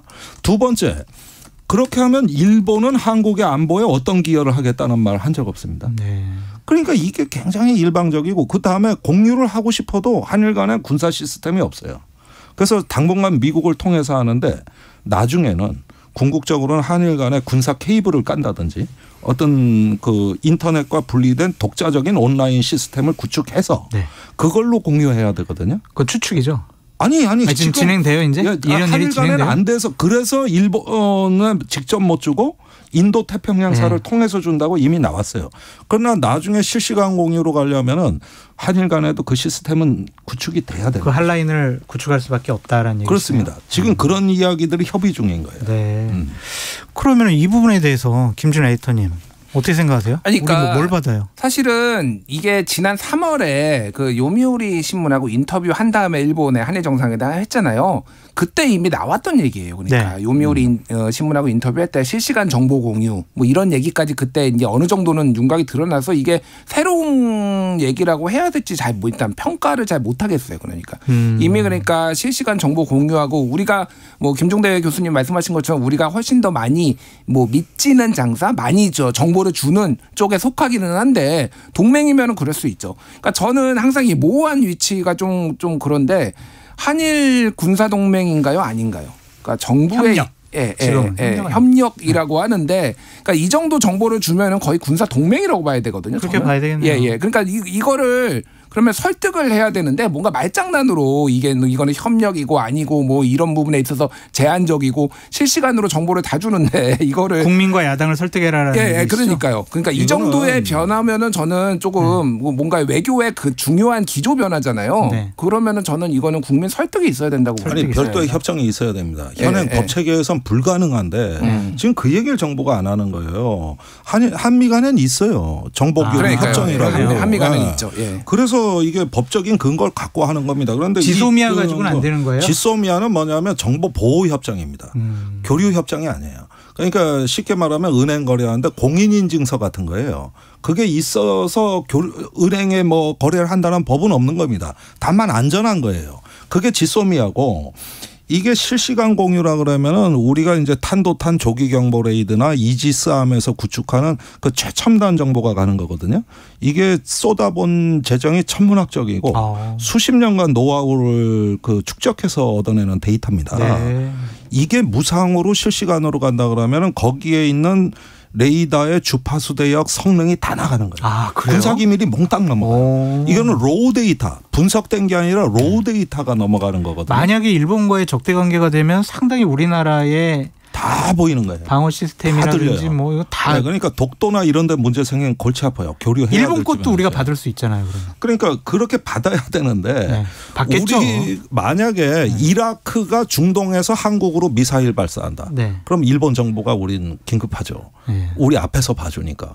그런데 그럴 일이 없는 한 주로 북쪽에서 미사일이 날아오면 주로 정보 수혜국은 일본이다. 우리가 일방적으로 일본에게 줄 수밖에 없다. 그러니까 우린 정보 공여국 이고 일본은 정보 수혜국이라는 사실은 북한에 관한 불변입니다. 이건 중국에 대해서도 마찬가지입니다. 주로 중국 미사일의 위협이 심양군구에 많거든요. 그쪽에 미사일 기지가 있어요. 그럼 다 비슷한 데서 날라와요.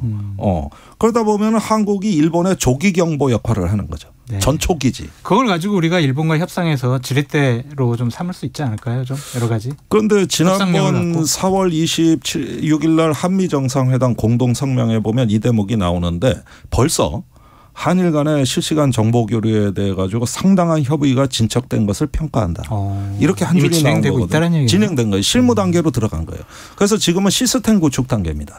그러니까 이미 뭐 제가 보기에는 이거는 상당한 수준에 이르렀고 당분간은 미국을 통해 하지만 언젠가는 한일 간에 직접 한다. 이게 또 미국의 정책입니다. 우리를 거치지 말고 직접 할 시스템을 깔아라. 그래서 니들 친하게 지내라. 그렇습니다. 거예요. 김준일 에디터님, 우리가 지난번 한미 정상회담에서 핵협의그룹 이거 합의를 했었잖아요. 일본은 좀 관심이 많이 있는 것 같고 이번에 논의될 줄 알았는데 논의가 안 됐어요. 근데 신범철 국방부 차관 같은 경우에는 일본이 여기에 합류할 가능성은 없다 이렇게 얘기했거든요. 이 말 믿어도 될까요? 어때요? 일단 그런 발언이 나온 배경을 조금 우리가 추론을 해야 될 것 같아요. 그러니까 이거를 윤석열 대통령이 한미 정상회담에서 굉장히 큰 성과로 NCG를 가져왔잖아요. 핵 협의 그룹. 그러니까 이게 그때 왜 이게 일본 그러니까 나토하고 다르냐라고 하면은 이게 다자간이 아니라 두 개 국가, 양국 간의 협정이다. 이게 세계 최초다. 미국하고 이렇게 해구산으로 들어가는 게.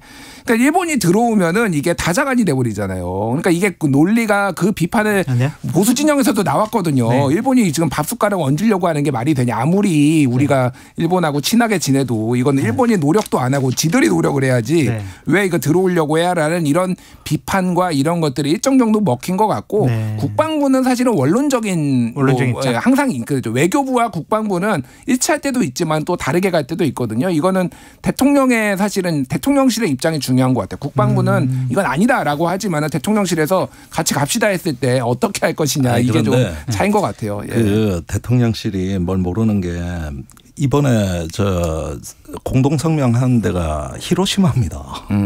그 히로시마의 정신은 핵 없는 세상이에요. 일본은 비핵 3원칙을 국시로 받드는 나라예요. 3원칙이라면은 생산, 제조, 보유 다 안 하겠다는 거거든요. 이건 국시입니다. 그리고 우리하고 핵에 대한 사고가 다릅니다. 미국의 전술핵 일본 재배치는 반대입니다. 그러니까 우리가 얘기하는 확장 억제하고 정반대 얘기를 하는 나라고 세계 유일의 피폭 국가면서 후쿠시마 원자력 발전소에도 사고가 있었고 핵에 관한 하는 일본의 트라우마는 이게 국민 정체성에 깊이 뿌리 내려 있단 말이에요. 그러니까 이 우리가 얘기하는 핵무기를 동원한 확장 억지라는 이 표현은 일본으로서는 지금 수용 곤란합니다. 그래서 하야시 외무상이 얘기한 건 뭐냐면은 핵무기가 들어간 확장 억제 논의에는 우리가 비핵 3원칙을 국시로 갖고 있기 때문에 참여할 수 없다. 네. 이 얘기를 분명히 했는데 그것도 한미 정상회담 이틀 뒤에 바로 밝혔는데 윤 대통령이 3자가 할 수 있다고 일본에도 개방돼 있다고 이렇게 얘기를 하니까 이거는 저기 제가 보기에는 국방부랑 대통령실이 좀 발언이 그러니까 달라요. 신범철 차관 얘기가 정확하다고 보는 게 일본은 이렇게 핵 억제력을 동원하는 것은 이거는 저기 새로운 확장된 억제력은 인정할 수 없고 지금 미국이 제공하는 핵우산이 제일 확실하다. 그렇죠. 그래서 아시아 태평양에 핵무기 갖다 놓지 마라. 그냥 미국이 공약해주는 그것만 믿고 가겠다. 이렇게 되니까 한일 간에는 이 전략 핵에 대한 전략 개념에 건널 수 없는 강이 있어요. 그래서 이 부분을 좀 천천히 보고 해야 되는데 우리가 마치 미국에서 엄청난 보검을 하나 얻어왔으니 일본도 같이 쓰자고 얘기한 건 대단히 경솔한. 지금 폄하하시는 거네요 지금. 네? 아니 그 얘기를 왜 하냐 이게 안 되는데. 알았어요. 우리 국민들이 관심이 많은 후쿠시마 오염수 문제 좀 얘기 나눠봤으면 좋겠는데요. 지금 뭐 오늘 민주당 이재명 대표는 산모 깜깜이 시찰이라고 비판했어요. 아니 파견된 전문가도 비공개, 시료 채취도 못하고 언론 취재도 못한다.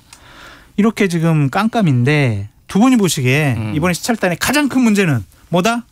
그러니까 뭐 정파성을 떠나서 이재명 대표가 지적한 부분이 굉장히 합리적입니다. 합리적이에요? 왜냐하면은 이거에 대한 불신이 있잖아요. 그러니까 윤석열 정부가 면죄부를 주려는 거 아니냐. 일본 정부, 일본의 후쿠시마 오염수 방류에 대해서. 설마 그러겠어요? 그러니까 사람들이 어떻게 보느냐가 중요하죠. 그러니까 이게 친일 어떤 기조를 넘어서 너무 일본하고 밀착하게 해서 일본이 해주는 거를 다 들어주려는 거 아니냐. 뭐 적기지 반경 능력까지 이해한다라고 얘기를 하고 그런 오해가 있으면은 사실은 이럴 때 제일 중요한 건 투명성이거든요.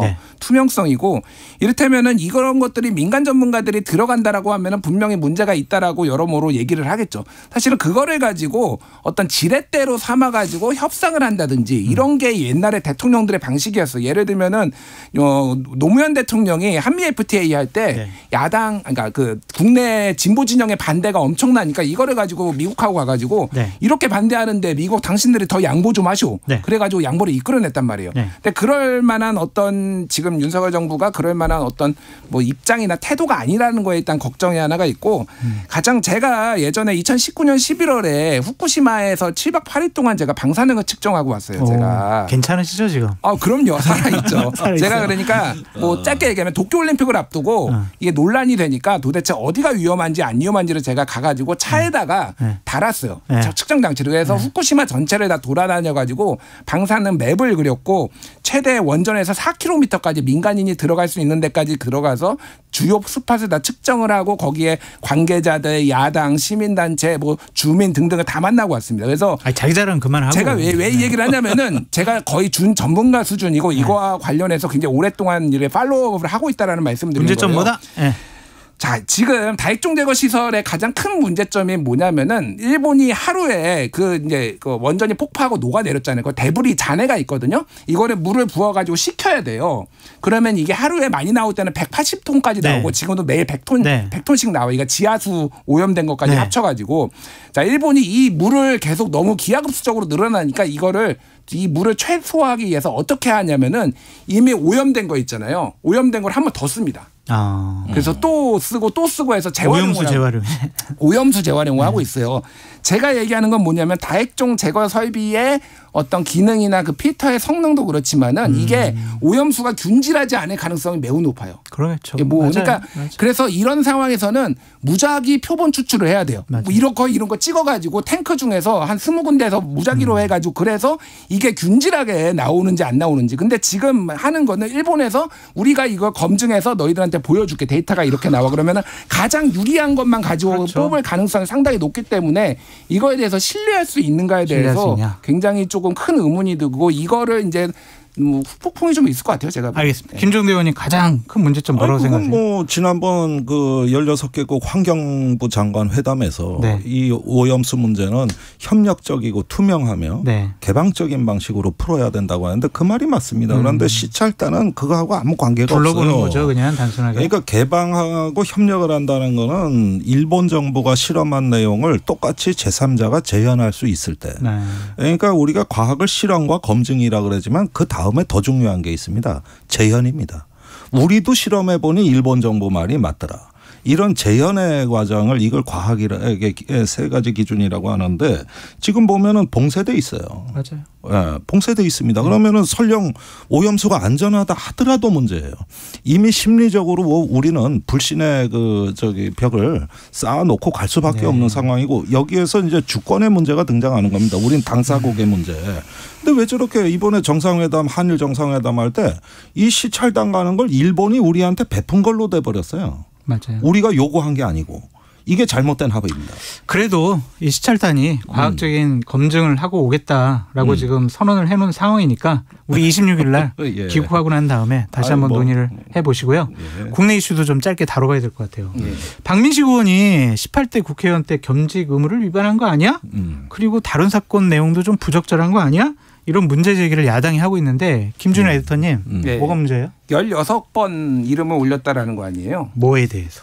뭐 그러니까 변호 법무법인이 형사 조폭 사건, 형사 민사 사건에 뭐 올렸다고 오늘 앞에 한입뉴스에 얘기 잠깐 나왔었잖아요. 그러니까 제가 쉽게 부적절해요? 보시기에? 부적절하죠. 부적절해요? 왜냐하면은 겸직을 안 하는 게 관례고 또 하나는 아무것도 안 했다라고 주장을 하잖아요. 그쪽에서 올렸다 법무법인에서 왜 올렸겠어요? 왜 올렸을까요? 왜 올렸어요? 야, 우리 변호인단에 국회의원도 있어. 이름 하나 올라가는 걸로 주는 위압감 뭐 이런 거 있을 거 아니에요. 그런 거 생각했으니까 올렸겠죠. 아무것도 안 하는데. 그럼 왜 그걸 냅두나요?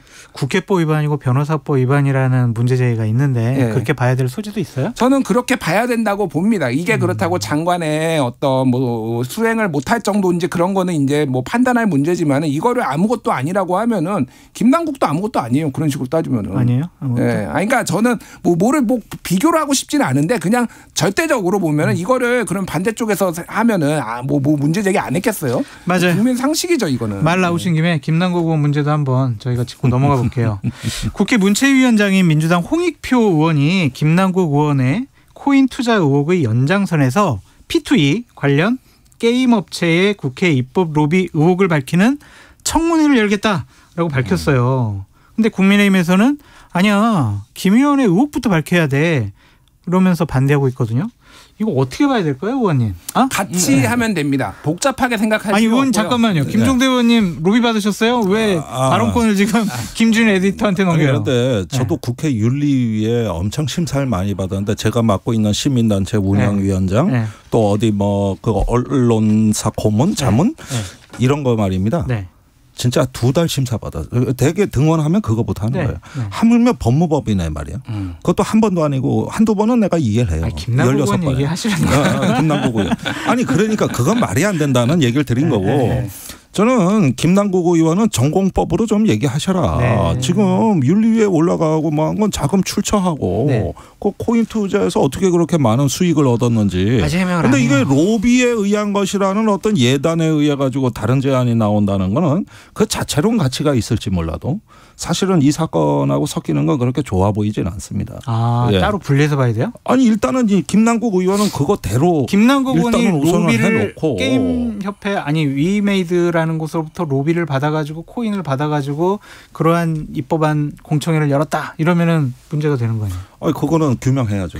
당연히 해야죠. 요거는 두 개를 같이 하면 돼요. 사실은 청문회 열려고 해도 청문회 열기까지 절차가 있잖아요. 국회가 합의를 해야 되고 지금부터 들어가도 내일 열리는 건 아니잖아요. 그러면 한두 달 걸린단 말이에요. 그럼 지금 준비를 해서 하면 되고 해야죠. 중요한 거는 뭐냐면은 빨리 공직자재산 등록법이 통과가 되고 부칙으로 지금 바로 등록한다고 돼 있잖아요. 이게 다 등록이 돼서 국회의원들이 지금 뭐 코인 어떻게 했는지가 나온 다음에 청문회를 열면은 이거와 관련해서 업무 뭐 연관성, 직무 연관성 같은 게 대충 드러날 거예요. 무슨 법안 발의했는지 이런 조사가 가능합니다. 그래서 이거를 국민의힘이 안 받겠다고 하는 것도 좀 웃긴 거예요. 제가 보기에는. 김준일 에디터님 입이 좀 간질간질하지 않으세요? 왜 간질? 건지를요. 들은 얘기가 너무 많은데 지금 얘기를 못해서. 아닙니다. 뭐 이런저런 거는 좀 확인되지 않으면 제가 얘기하지 않습니다. 예. 알겠습니다. 오늘 우리 일석이조는 여기서 마치도록 하고요. 김준일 뉴스톱석 에디터, 오늘 참석해 주신 김종대 연세대 통일연구원 개원 교수님 감사했습니다. 네, 안녕히 들어가세요. 예, 감사합니다. 감사합니다. Splish splash, I was taking a bath. Long about a Saturday night. Yeah. 점심 먹고 유쾌한 시사 디저트 한 입. 최영일의 시사본부. Well, I stepped out the tub and put my feet on the floor. 세계 곳곳의 국제 뉴스를 꼼꼼히 살펴보는 국제본부 시간입니다. 오늘은 임상훈 인문결 연구소장과 함께 하겠습니다. 안녕하세요. 네, 안녕하십니까. 인문결 연구소가 뭐 하는데요? 말 그대로 인간의 그 문이 글월 문자잖아요. 네. 이게 문양 이런 뜻인데 네. 어쨌든 간에 인간의 그 결을 연구한다는 철학적인 맞습니다. 인문학 연구소입니다. 네. 그러면 우리 G7 히로시마 정상회의 국제사회 평가를 좀 먼저 알아보고 싶은데요. 네. 지난 19일부터 3일간 G7 히로시마 정상회의가 어제 막을 내렸잖아요. 네. 러시아의 우크라이나 침공 규탄, 대중국 견제 및 경제안보 파트너십 강화, 그리고 북한의 핵실험과 미사일 발사 규탄 등 정말 다양한 의제들이 논의됐었는데요. 네. 이번 G7 정상회의를 두고 국제사회에서는 어떠한 평가를 지금 하고 있는지 설명해 주시죠. 일단 그 G7이라고 하는 것이 이제 1975년에 시작이 됐잖아요. 네. 그 이후로 원래 이제 6개 나라가 시작을 했다가 이제 7개가 됐다, 8개 됐다가 이제 러시아가 들어가서 그랬다가 러시아가 이제 강제 네. 그 탈퇴 당하고 네. 7개 체제로 이렇게 왔는데 네. 과연 과거에 있었던 그 G7의 영향력이 여전히 그 지속되고 있는가, 이 점에 대해서 회의적인 시각이 많죠. 네. 어떻게 보면은 그 과거에 우리 그 역사를 보면 중세 시대 때도 중세 끝 무렵에 가면은 네. 더 막 그 화려해지고 막 이런 게 있거든요. 왜 그러냐면은 이제 마지막에 그 어떤 그 뭔가 한계점을 보이는 것이죠. 그러면 거기에 대한 저항. 그래서 그러면서 이제 좀 더 화려해지려고 막 이런 게 있는데 네. 지금 올해 같은 경우에 그 초청국이 상당히 많았잖아요. 네. 물론 과거에는 초반에는 정말 많았습니다. 근데 이게 계속 위상이 변하는 게 처음에는 G7이 자신들의 어떤 그 모델 이런 것들을 그 제3세계 그다음에 개발도상국에 좀 전수하는 그런 목적이었기 때문에 아프리카 국가들을 중심으로 해서 뭐 많은 나라들을 네. 초대를 했다가 저희들도 열심히 하면 우리처럼 그렇죠. 잘 살 수 있어. 그렇죠. 그런 목적으로 초대를 하고 했다가 한동안은 이제 한 10여 년 전, 10수년 전부터는 소위 말해서 이 가치 공유, 그러니까는 G7 국가들이 자신들이 가치를 같이 공유한다 싶은 국가들을 이제 주로 초대를 하고 했었죠. 네. 그랬는데 여기 초청 받고 안 받고에 국제적인 위상을 따져볼 수가 있는 건가요? 그러니까 예를 들면 우리나라 문재인 대통령 때 2번 초청 받았고 네. 윤석열 대통령 초청 받았잖아요. 박근혜 대통령도 초청은 받았지만 네. 안 가셨고. 그 우리나라의 위상이 되게 높아졌다? G8, 뭐 G9 뭐 이렇게 높아졌다? 그렇죠. 그러니까 이게 이제 G7의 한계가 왔다는 것이 이제 그런 것인데 네. 과거에는 80년 예를 들어서 그때만 하더라도 G7 7개 나라의 GDP가 전 세계 50%를 넘었단 말이에요. GDP가. 근데 지금은 올해 같은 경우에 30%가 안 넘는 걸로 지금 예상이 됩니다. 그러니까는 G7 7개 나라가 모여가지고 이제 뭘 할 수 있냐 이거죠. 중국이 빠지니까 30%로 확 떨어지는군요. 중국은 원래 이제 G7에 안 들어갔으니까. 그러니까요. 예, 그렇죠. 그런데 그러니까 중국 같은 경우도 과거에는 그 한 20년 전만 해도 뭐 미국에 비하면 얼마나 GDP가 낮았습니까? 근데 지금은 이제 몇 년 안에 뭐 그렇죠. 바뀌느니 많이 네. 이런 얘기가 나오잖아요. 그러니까 소위 우리가 브릭스라고 하는데 그 브릭스에서 그 남아프리카 공화국을 제외한다면 네 나라 중국, 러시아, 브라질, 인도 이 네 나라 같은 경우가 처음에 여기도 시작이 네 나라로 시작이 브릭으로 시작했단 말이에요. 근데 그 나라의 그 GDP가 과거에는 별거 없었는데 지금은 거의 이제 육박을 한다는 거예요. 그렇기 때문에 G7 입장에서도 압박을 받을 수밖에 없고 이제는 한계가 있다. G8 혹은 G10 이렇게 나가야 된다는 것이 그렇게 되면 결국은 한국이 들어갈 수밖에 없는 것이고요. 네. 그러니까 이번에 초청된 나라 몇 면을 이렇게 잘 보시면은 초청국가 같이 포함을 해서 러시아와 중국을 제외하고는 소위가 경제 탑 12나라가 다 들어가 있단 말이에요. 네. 두 나라만 제외한다면은 네. 그러니까 우리나라도 앞으로는 충분히 들어갈 수 있는 그런 것이고 네. 이게 이제 어쨌든 간에 G7이 어떻게 보면 한계점에 다다랐다 이런 평가들이 많죠 지금. G7이 경제안보에 관한 공동성명을 어제 발표하면서 경제적 강압에 대항하는 새로운 플랫폼을 창설하겠다 이렇게 밝혔어요. 네. 외신에서는 중국에 대한 강력한 견제다라는 평가를 하고 있는데요. 그렇죠. 어제 중국이 미국 반도체 기업인 마이크론 제재를 공식화했습니다. 중국의 반응과 대응 어떻게 보세요? 중국은 당연히 그렇게 어쩔 수 없었다. 반응을 할 수밖에 없을 거고 네. 그러니까는 그 G7 체제를 조금 전에 말씀을 드렸습니다만은 이것이 이번에 그 G7의 그 구테스 유엔 사무총장도 초대를 받았었잖아요. 그다음에 기자들을 만나가지고 그런 얘기를 했어요. 유엔 안보리 체제에 이제 한계에 다다랐다. 결국 G7도 마찬가지거든요. 그리고 이제 그 브레튼 우드 체제, 경제 체제도 이제 한계에 다다랐다. 그런 이야기를 유엔 사무총장 입에서 직접 했단 말이에요. 네. 근데 그런 것들이 어떻게 보면 이제 큰 어떤 패러다임의 전환을 앞두고 있다는 이런 것들 우리가 이제 국제적인 시각을 좀 가질 필요가 있는 것인데 그런 것에 대해서 어떻게 보면은 다른 한 축에서 이렇게 저항을 한다라고 할 수 있는 것이 이제 서방 국가 중심으로 해가지고 아시아, 유라시아, 그러니까 그 러시아와 중국을 포함을 해서 이걸 한 블록으로 묶어서 이렇게 어떻게 보면 이렇게 그 인도 태평양 전략도 그 일환이라고 볼 수가 있는데 유럽에서는 나토가 맞고 아시아에서는 그 쿠어드를 비롯해 가지고 이쪽에서 이제 막는 이런 그런 블록을 만들고 있기 때문에 중국이나 러시아 입장에서는 방어적인 입장일 수밖에 없는 것이죠. 그러겠네요. 그런데 이제 물론 중국과 러시아 같은 경우에는 우리가 소위 그 외교를 얘기할 때는 실리도 얘기하지만 명분이 중요하잖아요. 명분에서 공격을 당하는 건데 네. 거기에서 중국과 러시아는 사실 할 말이 없죠. 네. 전쟁을 일으켰고 어쨌든 러시아 같은 그렇죠. 경우에 중국 같은 경우에도 어쨌든 그 남중국해 동중국해 이런 데서 좀 그 충돌을 많이 일으켰고 다른 이웃 국가들과 그렇기 때문에 명분 싸움에서 일단 그 패배를 하고 시작을 한 것이기 때문에 그들도 별 할 말이 없습니다만은 네. 나토가 소위 말해서 동진하는 과정에서도 결국 그 충돌하다 지금 우크라이나 전쟁까지 난 그 책임이 서방에도 있단 말이죠. 네. 그런 차원에서 봤을 때 이렇게 지나치게 몰아붙이는 거 이게 과연 그 전략적으로 좋은 것인가라는 것에서는 우리가 또 한번 생각을 해봐야 이번에 우크라이나 젤렌스키도 참여했었잖아요. 네. 그럼 우크라이나 지원 문제와 관련해서 많은 논의가 있었는데 이 부분 관련해서 국제사회를 어떻게 보고 있어요? 특히 러시아의 반응은 좀 어떤가요? 러시아는 당연한 우리가 뭐 이상을 예상할 수 있는 것인데 네. 뭐 돌이킬 수 없는 수준으로 타락했다. 뭐 G7이 뭐 그런 거. 그다음에 이제 젤렌스키 불러가지고 완전 선전도구로 전락했다. 뭐 이런 식의 당연히 우리가 예상할 수 있는 그런 반응이죠. 네. 러시아 입장에서는 그렇게 반응할 수밖에 없는 것이고 네. 뭐 어쨌든 간에 그 젤렌스키 대통령 같은 경우에는 사실은 우리 처음에는 화상으로 참여하지 않을까라고 예상을 했었죠. 근데 이게 막판에 이게 조율이 된 게 네. 사실 젤렌스키 대통령이 타고 온 비행기가 어디 건지 아십니까? 프랑스. 네. 마크롱 대통령이 갑자기 네. 비행기 보내가지고 이렇게 왜 그런 거예요? 그러니까 프랑스 입장에서는 그 전에도 그랬거든요. 그 어디였죠? 그 독일에서 영국으로 날아가는 그 중간에 잠깐 프랑스 들려가라. 네. 그래가지고 네. 저녁에 잠깐 프랑스 들려가서 가고 이렇게 그러니까 뭔가 좀 서방 국가들이 한때 우리가 느슨한 이런 것들 보였잖아요. 네. 그러니까 소위 중국의 갈라치기가 좀 통하는 거 아니냐. 네. 근데 최근 한 달 정도 사이에 급변하고 있거든요. 다시 이들이 이제 다시 좀 뭉치고 이런 것들이 보이는데 어떻게 보면 우크라이나의 소위 우리가 봄철 대반격 네. 이것과 관련이 있지 않을까라는 무기 지원도 막 들어가고 있거든요. 이번 무기 지원으로 러시아 우크라이나 전쟁 좀 양상이 좀 변할까요? 어떻게 보세요?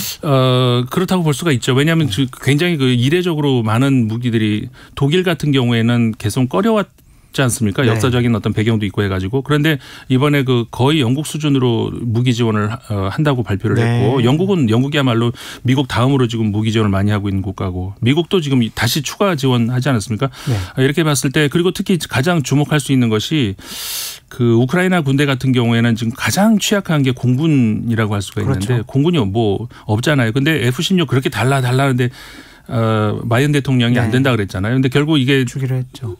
주는 건 나중 문제지만 일단 그 파일럿들을 교육시킬 수 있는 그걸 승인을 했지 않습니까? 그게 이제 뭐 한 4개월은 걸리니까 좀 당장은 아니지만 결국 이런 것들이 그 전쟁의 양상을 바꿀 수 있는 그런 네. 적어도 서방 국가들은 그렇게 판단을 한 것 같다.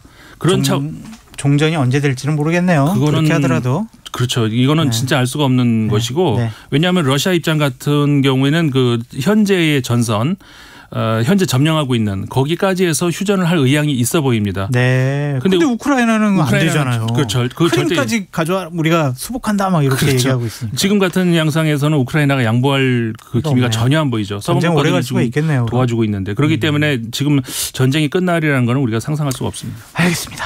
우크라이나 이 문제는 이쯤에서 넘어가고요. 우리 시리아 학살자 아라사드 아랍연맹 복귀 후폭풍 이러한 지금 기사를 봤는데 이게 어떠한 의미가 있고 어떠한 내용인가요? 시리아 대통령이잖아요. 시리아가 2011년부터 소위 민주화 운동과 이제 그 지역이 전부 그랬잖아요.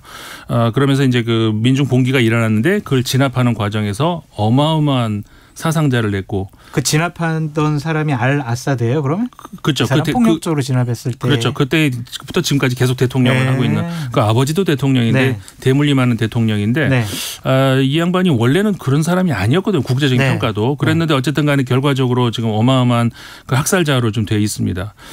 그렇기 때문에 미국은 물론이고 서방 세계는 물론이고 아랍 국가들로부터도 이렇게 어떻게 보면 완전히 왕따당한 인물이었거든요. 근데 최근에 다시 복귀를 말씀하신 것처럼 아랍 세계에 적어도 복귀를 했다는 거군요. 아직 서방 국가들에서 복귀한 건 어떤 의미가 있는 거예요? 아랍 세계? 외교적인 다시 외교 무대에 들어섰다는 것이죠. 그러니까 공식 국가로 인정을 받을 수가 있겠네요. 공식적인 대통령과 국가로. 그렇죠. 그러니까 지금까지는 이 아랍 세계에서 완전히 그 외교 무대에 설 수 없는 그런 그 국가로 인정을 안 했다는 의미가 아니라 어떻게 보면 외교 관계 같은 걸 다 이렇게 단절했다가 상대를 안 해주다가 그렇죠. 다시 대사급 외교 관계를 다시 시작을 했다는 것이죠. 서방 국가들은 아직은 그럴 준비는 안 돼 있어요. 근데 사우디아라비아가 복귀를 왜 주장을 했어요?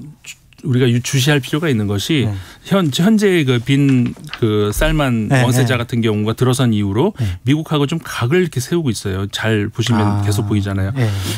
그런 것이 어떻게 보면은 아랍 세계에서 다시 아랍의 중심으로 사우디아라비아가 좀 서고 싶은 이런 것이 미국하고 좀 걸림돌이 있는 것들 그런 차원에서 미국하고 거리를 두더라도 그리고 이제 그 아랍국뿐만 아니라 서아시아 그러니까 이란하고도 지금 관계 정상화를 하고 있거든요.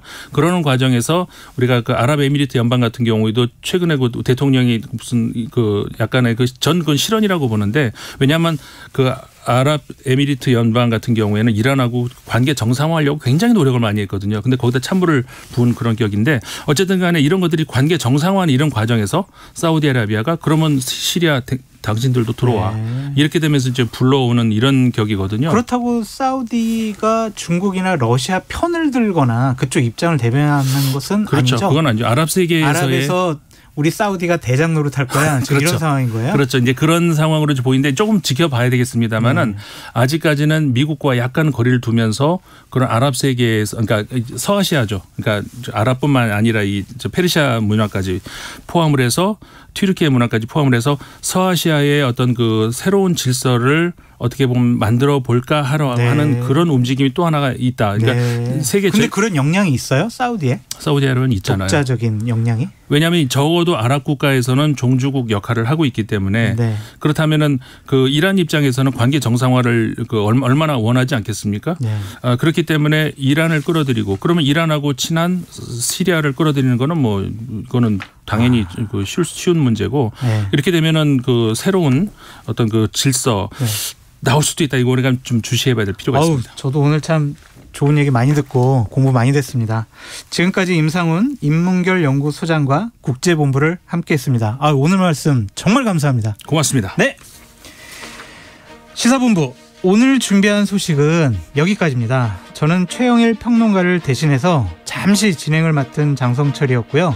내일도 제가 진행합니다. 내일 낮 12시 20분에 다시 찾아뵙겠습니다. 고맙고 감사합니다.